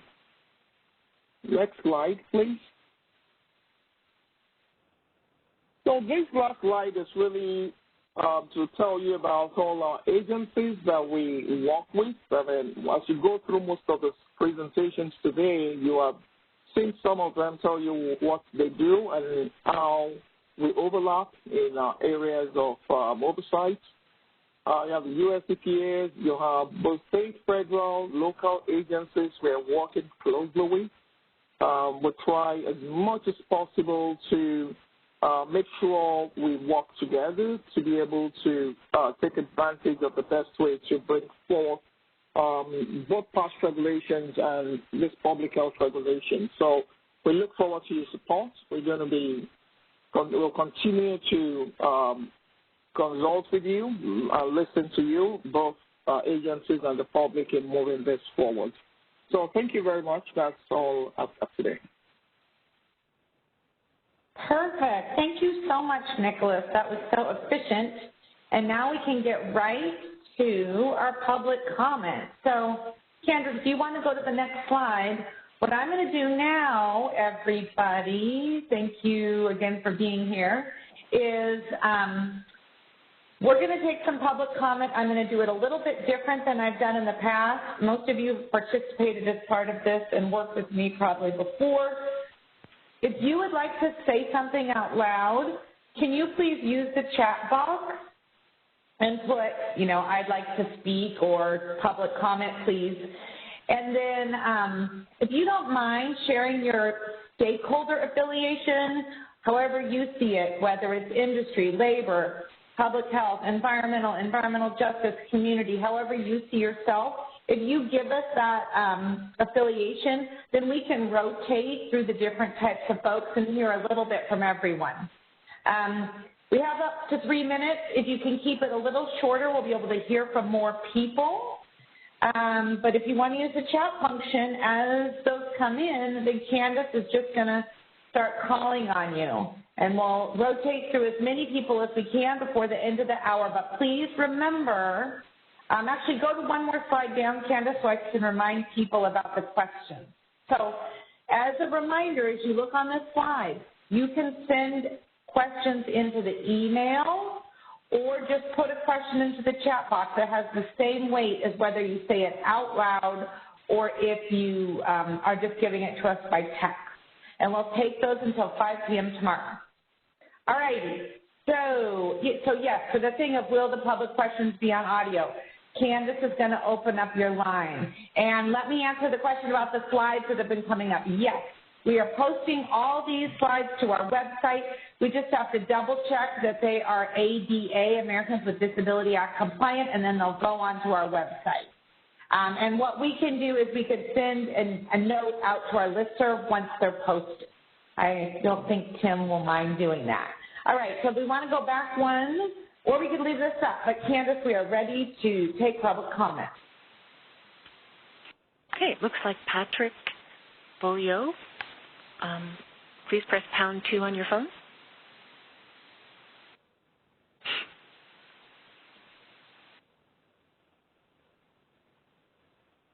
Hi, please go ahead.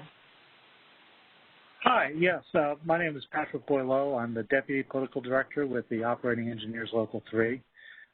This is more of a general comment. I really appreciate all the panelists and all the presenters today in laying out very clearly their stakeholder positions. I wanted to address the panel in regards to their rulemaking abilities going forward. We represent 40,000 members in California. Quite a few of them operate in and adjacent to the oil and gas industry. And these are, good union jobs that really allow people to bring home the bacon in their communities. So we would just ask that the panel, whenever they're considering rules, considering changes to the rules, really take a very hard look at the economic impact it's going to have on workers in the industry and what a wider impact that might be if there's a lost job, oil and gas job, what the wider effect in the community might be to the loss of that job. Thank you for your time. Really appreciate you all.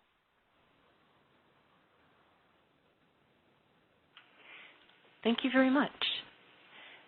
Will P. Anthony Thomas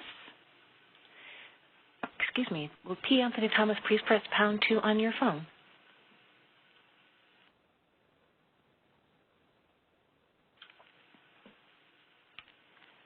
That's P. Anthony Thomas. Please press #2 on your telephone keypad.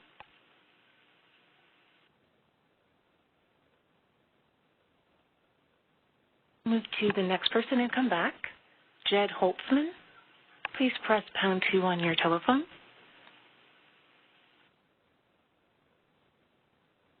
Thank you. Please go ahead. P. Anthony Thomas, California Independent Petroleum Association.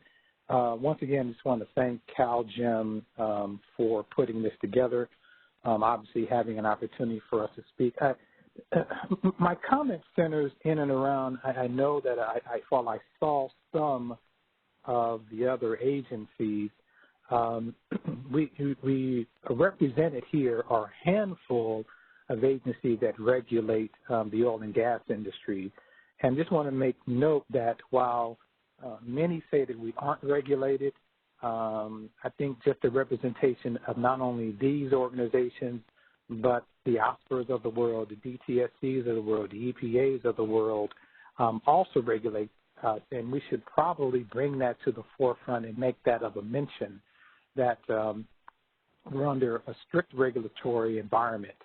And beyond that, we are, in fact, one of the most highly regulated industries, not only in the nation, but in the world. So that should be a part of the statement in the equation insofar as what we are being faced with and as far as our regulatory operation is concerned. So, again, just want to thank you, Sarah, once again, outstanding job. Thank CalGEM, and thank the moderator as well. Thank you so much.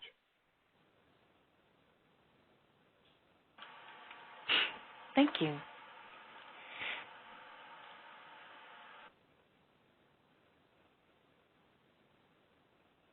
Please go ahead. Your line is open. Thank you so much for facilitating. My name is Jed Holtzman. I appreciate the opportunity to speak. I am a Senior Policy Analyst for 350 Bay Area, which is a regional climate and clean air organization, operating in grassroots alliance with a lot of frontline communities in the East Bay refining corridor. I just wanted to, I guess, highlight a bit of a structural issue that wasn't brought into the room yet today. The state has committed to very steep GHG reduction targets. And if you imagine where we are now and where we need to get and draw a line between those two places, it's kind of a very steep downward sloping curve. How we get down that curve is all of our responsibility, including from the extraction direction as well. The pandemic shutdown, which really shut us down to almost no activity from the personal direction, actually only reduced refining by about 30%. So that may be a third. So that shows that active supply side reductions and not simply demand reduction will be required in order to meet these state climate targets. And so I think we're really interested in clarity around how these adopted state goals will be implemented into CalGEM's regulatory work and all of your regulatory work going forward. Ultimately, in order to meet state climate targets, fossil fuel extraction will need to reduce its GHG emissions by 80% or more as well. And so what we haven't seen yet is a glide path from your current emission levels down to the target that you plan to meet for the operations under your jurisdiction. That needs to happen for extraction, it needs to happen for refining, and it needs to happen, of course, for demand-side things like transportation and energy use as well. Lastly, with my remaining time, I would just like to highlight, I see that the air districts from San Joaquin, South Coast, and Santa Barbara didn't show up for this meeting, which is really disappointing. They have primary authority and responsibility for protecting community health from air pollution under the California Health and Safety Code. And ultimately, I think the rubber really hits the road on with them on a lot of these regulatory decisions in terms of what the community actually wants to see. Certainly from the water, really appreciate the water agencies, but from the air perspective, the public health departments can only do so much. It's really the air districts who need to nail down these emissions and protect these communities. And they need to be here, and they need to be involved very heavily going forward. Thank you again for the time, and look forward to submitting comments.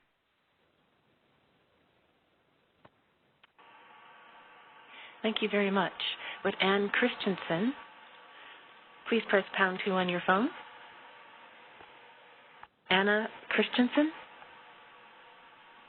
please press #2 on your telephone keypad.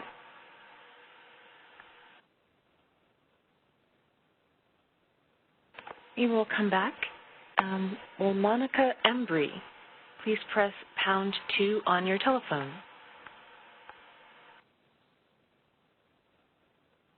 Hi, please go ahead.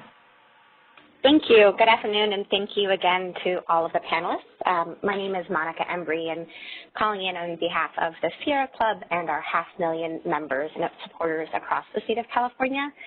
We're really excited, as Mr. Nantucket and others explained, about CalGEM's new mission to ensure the protections for public health and safety, as well as the environment, in the oversight of the oil and gas industry at the statewide level, and really appreciate the incredible opportunities to participate in many of your in-person and online public hearings. So just thank you so much for creating such a great way for the public and frontline community members, especially those who live in communities directly impacted by oil and gas drilling, get to raise their voice and raise up their concerns. We're really looking forward to seeing the state move forward in acting a common sense and scientifically backed human health and safety setback as part of this public health rulemaking, and are excited to look at that and the implications that can have for many agencies across the state to help advance that. I was wondering, I didn't hear anyone on the panel really address this, and would love for a couple of agencies to think and discuss anything in terms of a plan for how these regulations and our work overall in the state, a relationship to oil and gas, is really looking at a just transition and managed decline of the oil and gas industry.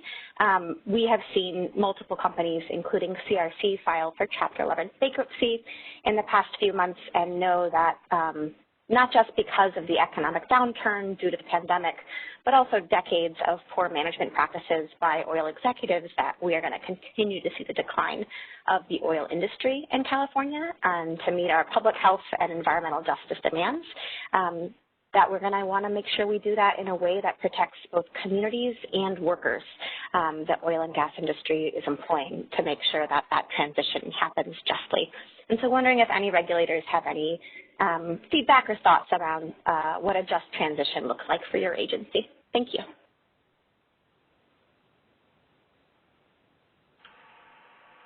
Thank you very much. Anna Christensen, please press #2 on your telephone, or #2.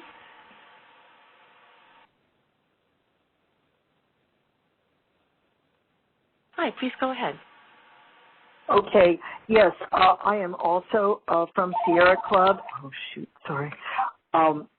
And I am from the Long Beach area group, and as you know, the Long Beach area is ground zero for the history of oil operations, at least in Southern California.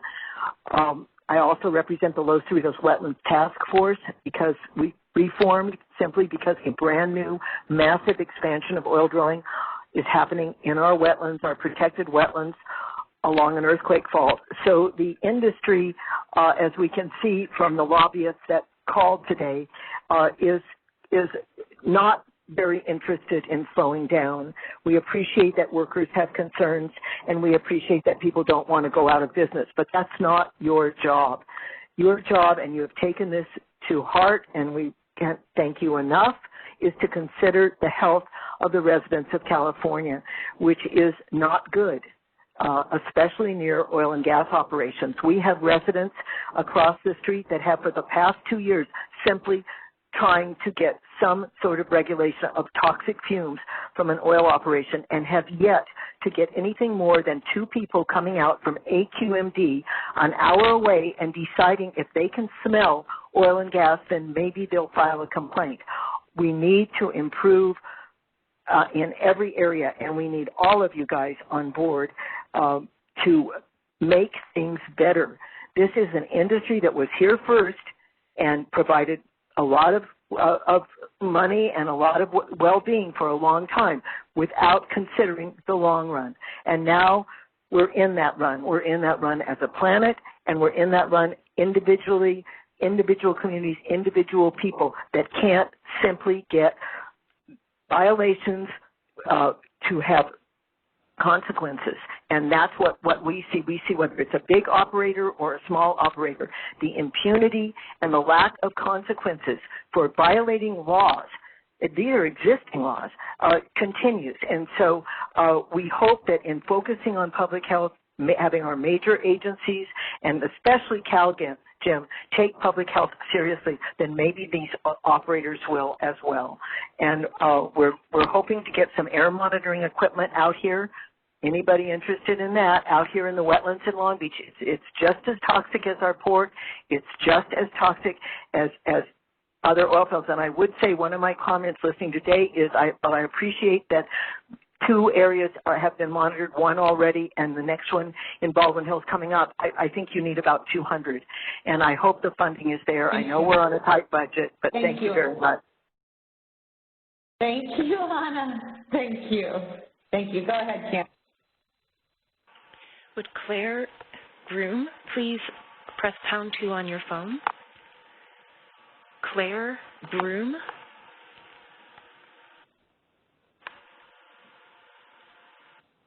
Thank you. Please go ahead. Good afternoon. This is Claire Broom. I'm a professor of public health, and I congratulate the panel on recognizing the important new mission of CalGEM.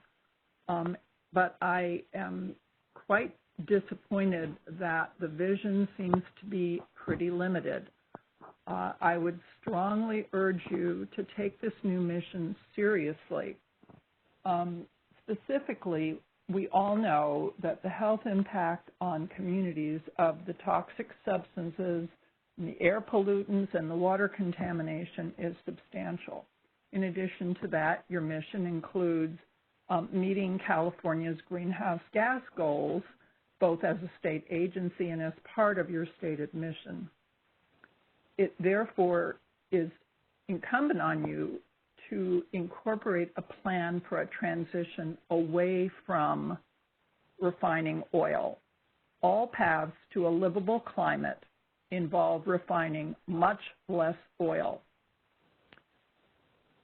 And in fact, the gentleman earlier who was urging you to think only about jobs is not thinking very coherently, because the refineries are already shutting down and laying off workers. If we have a managed transition, it will be possible to have the least impact, most socially just, most feasible path to climate stabilization in California. A planned gradual phase down gives us the time to develop sustainable alternatives for workers and communities economically dependent on oil. I also think it is crucial for CalGEM to understand that their mission is managing the energy for California. A path of gradual reductions, approximately 4 to 7% of refining capacity per year, will not even immediately affect California oil consumption. Californians already use significantly less refined fuel than produced by the refineries. Refinery exports have grown to nearly a third of capacity. It is past time to consider the health and safety of California residents over the profits of oil companies refining for export to other states and countries. Thank you very much.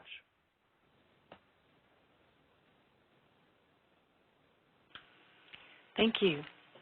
Would Glenn Lovell or Laval please press #2 on your phone? Glenn Lovell or Laval? Thank you. Please go ahead. Excellent. Good afternoon. This is Glenn Lovell, Political Coordinator of Ironworkers Union Local 378, currently based down East and North Bay areas. We do not presently advise setting a mandatory distance or threshold regarding oil and gas developments. At this time, environmental policies, of course, must be carefully targeted to preserve quality middle-class jobs for blue-collar workers as we navigate the early phases of both this economic recovery as well as the evolving energy future of the state. This, of course, including low-income and underserved communities that are further served by the high labor standard and local hire provisions. Furthermore, we believe that there actually needs to be a need for a broader range of options for modernization of this infrastructure, which will serve the joint purposes of reducing or mitigating the local environmental impacts in the short to medium run while sustaining badly needed employment and developing longer-term strategy of reconciling environmental protection with sustaining local economies. Thank you very much.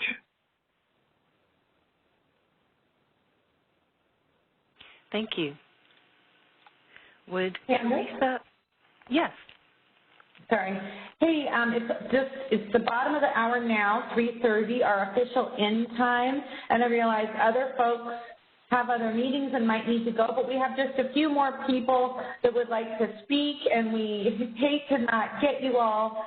So we're going to have the meeting run just a few minutes over so we can have those who've already gotten into the queue speak, and then we're going to wrap up. So if you need to go, it's okay, but we're going to go a few more minutes. All right, go ahead. Sorry, Candace. No problem. Would Teresa Marion please press #2 on your phone?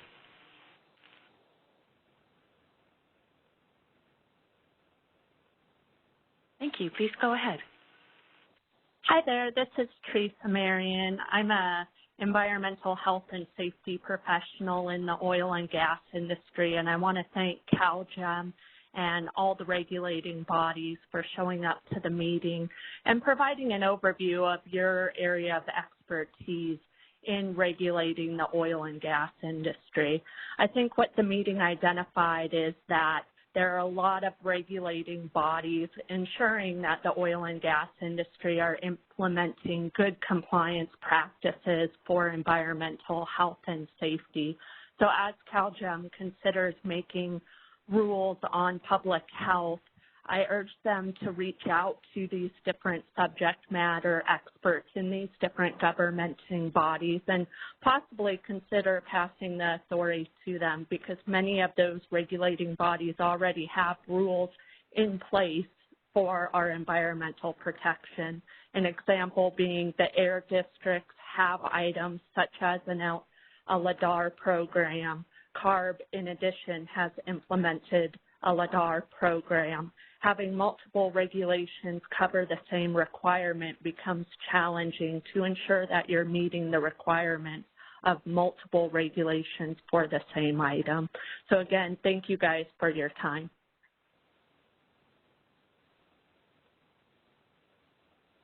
Thank you very much.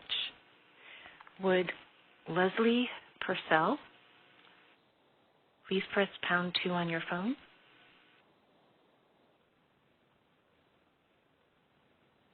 Sorry, Leslie, if you did just press #2, I may have lowered your hand. Can you please press #2 once more on your phone? Leslie Purcell. Can come back. Raymond Watson. Excuse me, please press #2 on your telephone. Raymond Watson, please press #2 on your phone. Thank you. Please go ahead. Thank you so much. I appreciate the forum here that CalGEM and the rulemaking committees put together. Appreciate it just very, very much. I submitted some comments via chat to the panel and would ask you guys to take a look at those. But I would like to just address a couple of elements that I've heard from comments on some of my previous fellow citizens of California, particularly from the Sierra Club, that displayed what seemed to me to be just stunning ignorance when talking about, first of all, poorly run oil companies. California oil companies are among the best run companies in the world and have to be, because if they're not, they wind up being steamrolled by a lot of misinformation.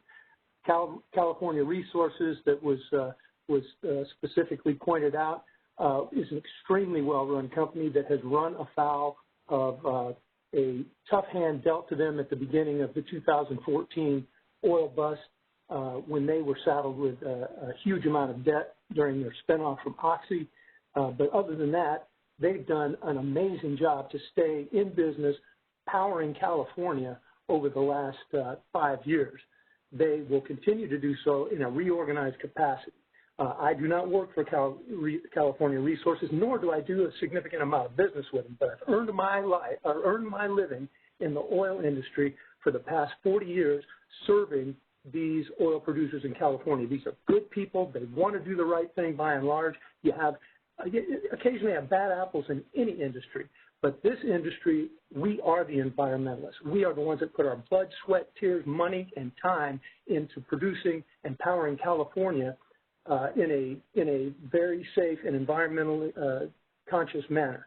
Now, if you would look at those comments, the things that I want to point out is the Sierra Club folks talking about how we only produce or that we don't we produce a certain amount of oil and we can reduce that without having to import oil. We are an energy island. We will indeed have to import more oil if we stop producing it here.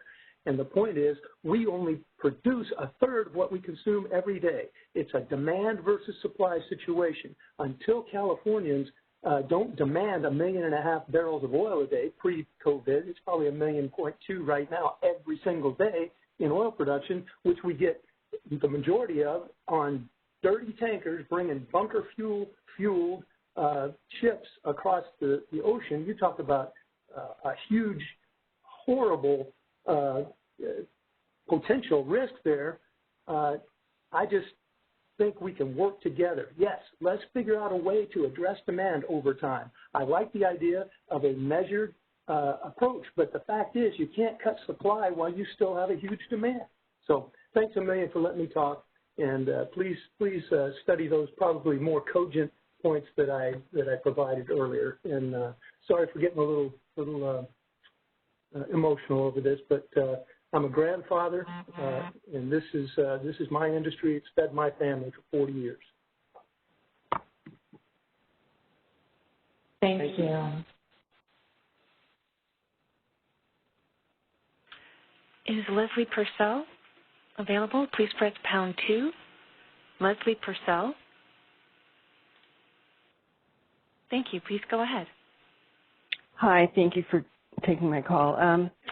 So I have a few points. I'd also just like to congratulate and thank everybody from all these different agencies.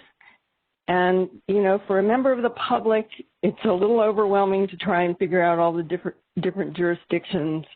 But thank you for helping us in that regard.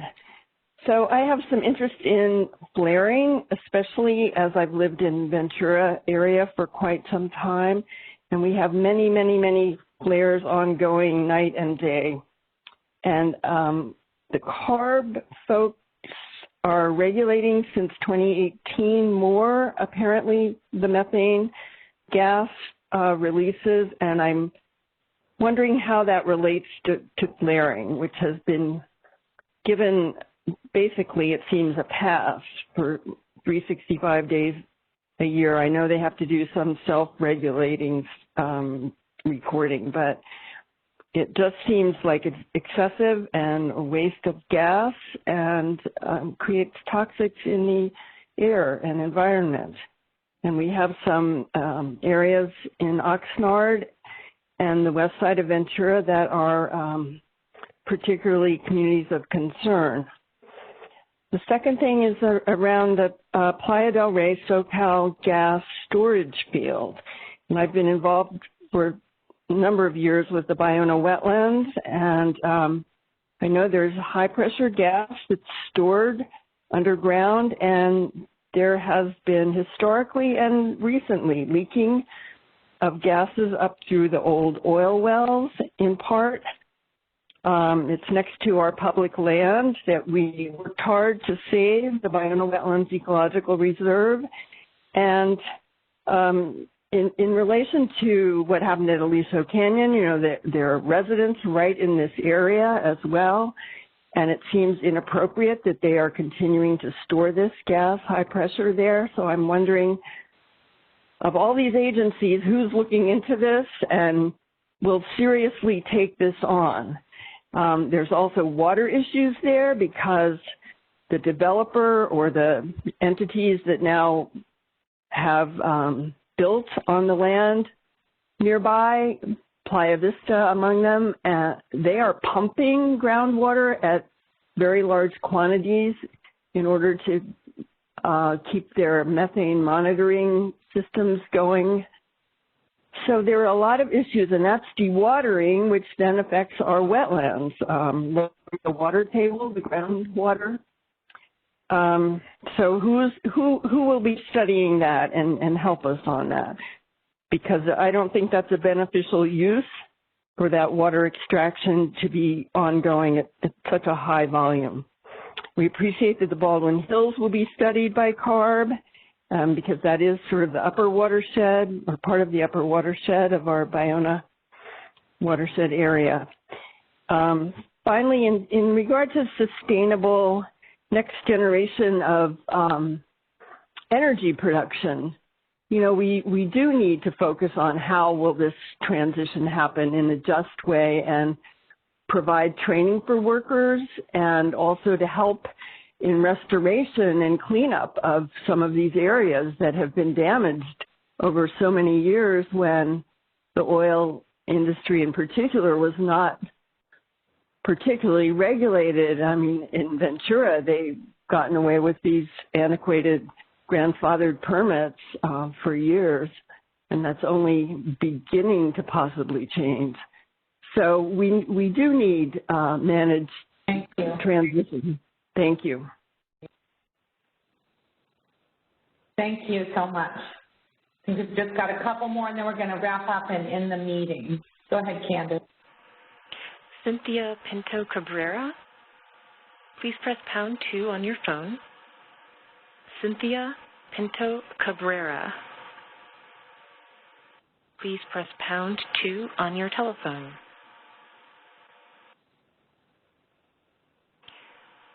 We will try and come back. The next person is Maddie Sim. Please press #2 on your phone. Maddie Sim.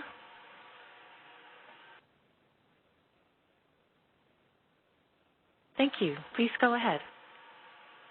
Hi, my name is Maddie Sim. I work for Berry Corporation. Thank you so much for the opportunity to comment, and thank you to CalGEM and all the other agency staff who took time to provide an overview today. This was really valuable. As I'm listening to these comments, I just wanted to offer up a couple of things. I know that there's a lot of disagreement. I think particularly on how we get to a more sustainable future. But the other thing I'm hearing is that we want a lot of the same things.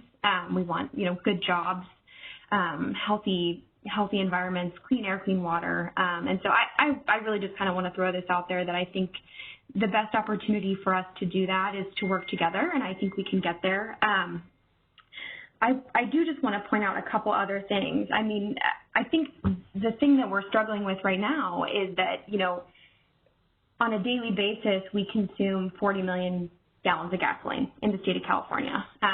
We're the third largest oil market in the world behind the U.S. and China.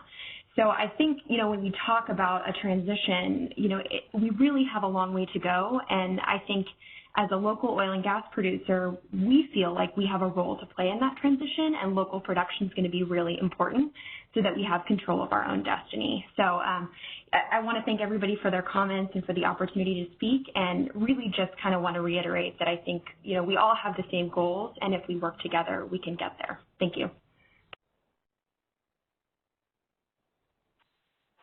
Thanks very much. Cynthia Pinto Cabrera. If you're here still, please press #2 on your phone. And I'm also asking Edward Hazard to press #2 on your telephone. That's Cynthia Pinto Cabrera and Edward Hazard. Thank you. Please go ahead. Hi. Thank you very much to CalGEM and the other agencies for having this forum. It's very helpful.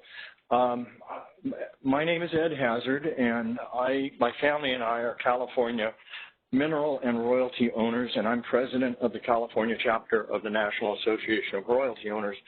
We represent the estimated 500,000, more or less, of California oil and gas royalty owners, and even more mineral owners. As has been stated, we're importing almost 70% of the oil to fill the demand in California. Why not produce it here in California under the strictest environmental regulations in the world? That is what we as royalty owners want. We want quality oil companies producing our oil in an environmentally sound manner. And I would hope that in this debate, our interests would be taken into consideration. Thank you.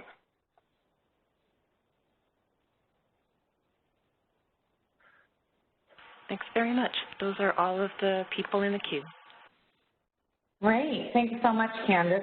You want to go to the closing slide?